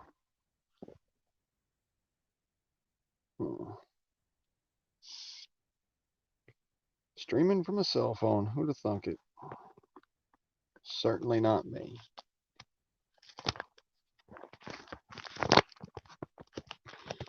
When the Lord finds me on a beautiful day,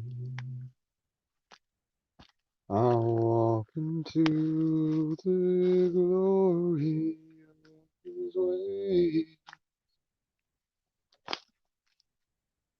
Find me a stream I'll sit beside and cast my line out in the tide. For my soul, for myself. Truth be told, there's no one till the Lord save me from me. And the times they are truthfully. Oh.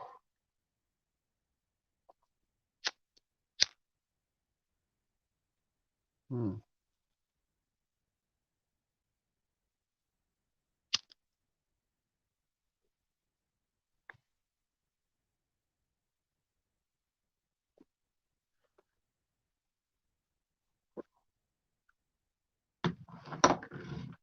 So that's 86% there. Go ahead and there. Uh-huh. Hmm.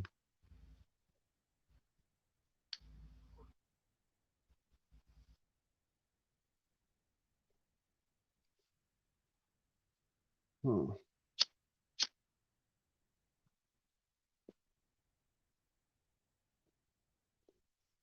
Mr. FBI, why won't you come up in my stream and tell me why?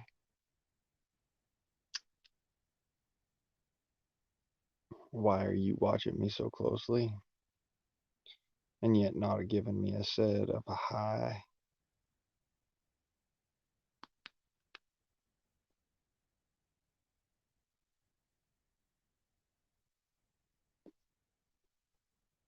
See, trying to catch me in something that I don't approve of.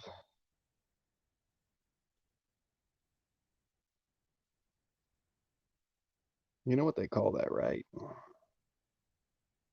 Any instance that you actually actively go after a man, that's called a Section 242 of the United States Constitution. And if you're going to act that a ways, well, son, I'd rather that I just did not have a stream.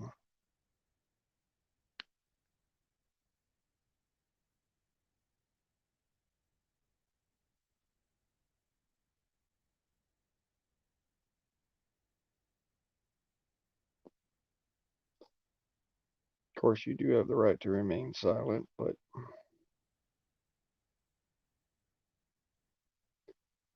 I've done nothing but show you that I am prepared to protect my family, my countrymen, and my kin, as is per my oath.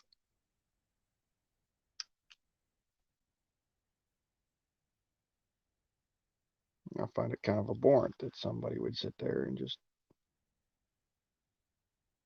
watch and say not.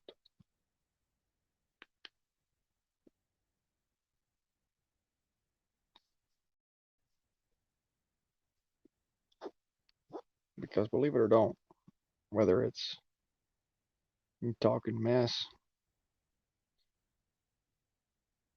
Or you just talking into the wind?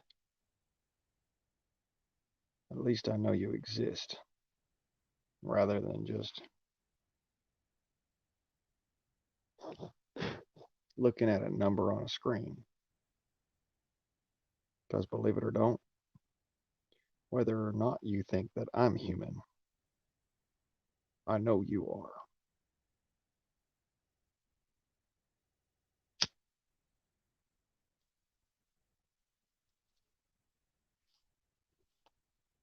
So come on up in here. Tell me what I got wrong.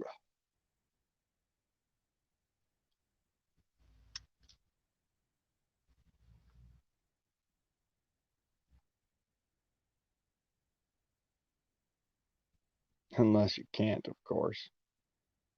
You can't tell me what I got wrong because I didn't get anything wrong.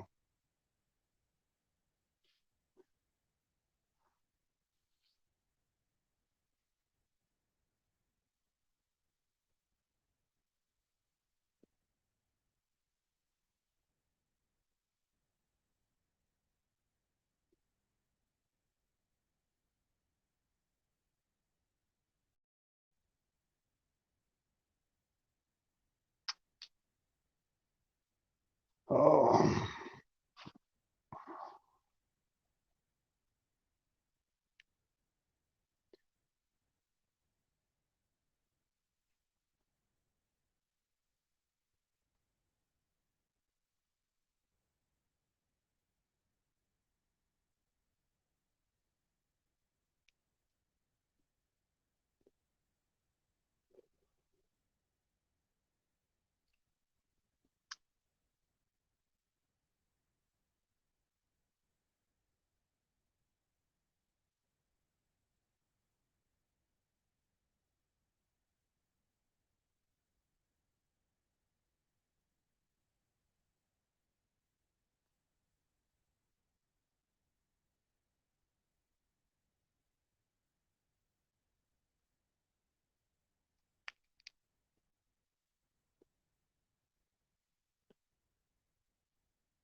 anywho, anybody got some questions for me?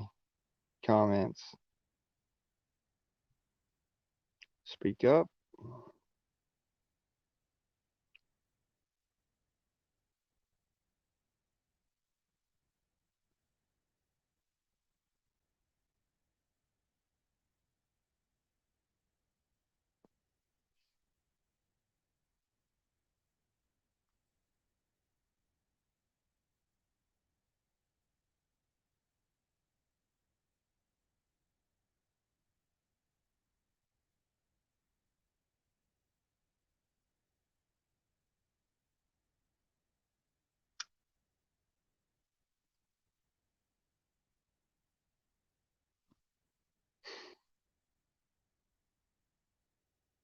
Is that you sitting in the background, Sita?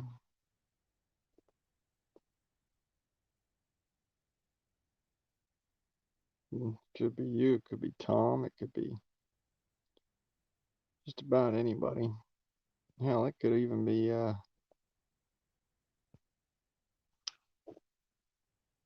who I think it is, Mr. FBI.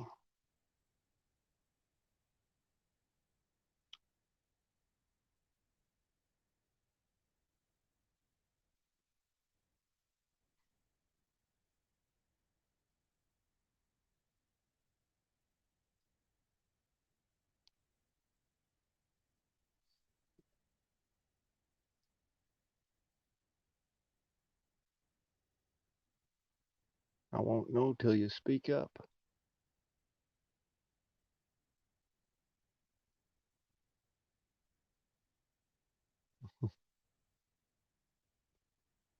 Say something.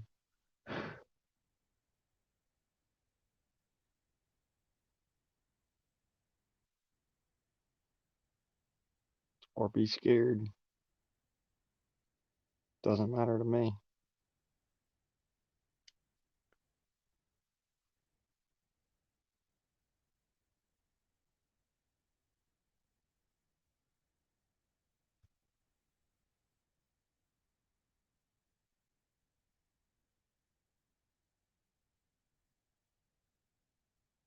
Hmm.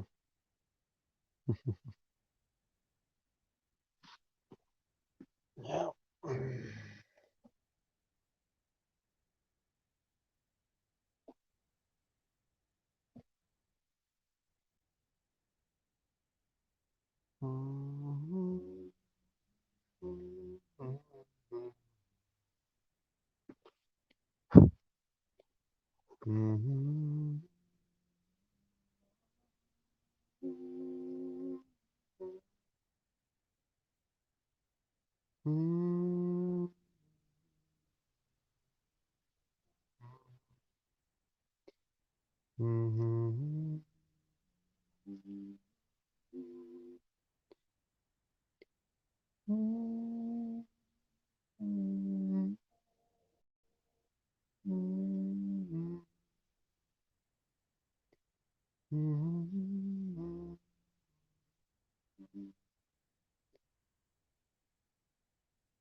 Yep, I think that's gonna be it. It's been fun, y'all. It's been a grand old time.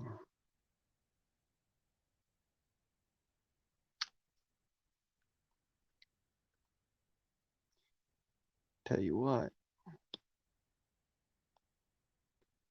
I'm glad y'all came out.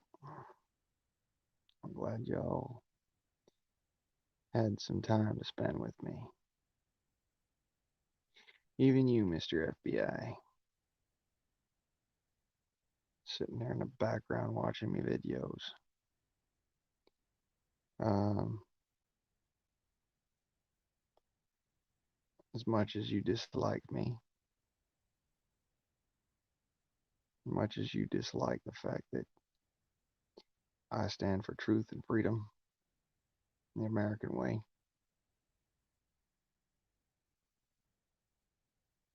I have ultimate distaste for those who try to attempt problems and harm. At the same, I do not begrudge any man information because I have my methods of getting mine. I'll find out who you were.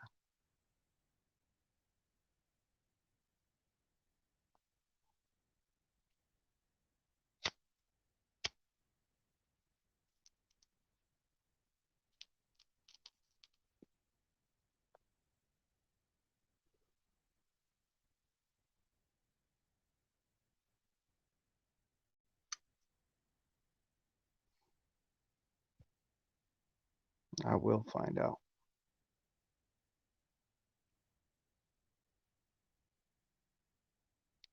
I'm good like that.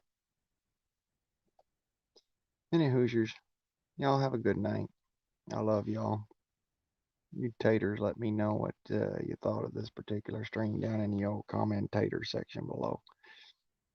And have a good one. Godspeed, Patriots. Good speed, Rebels. I love you.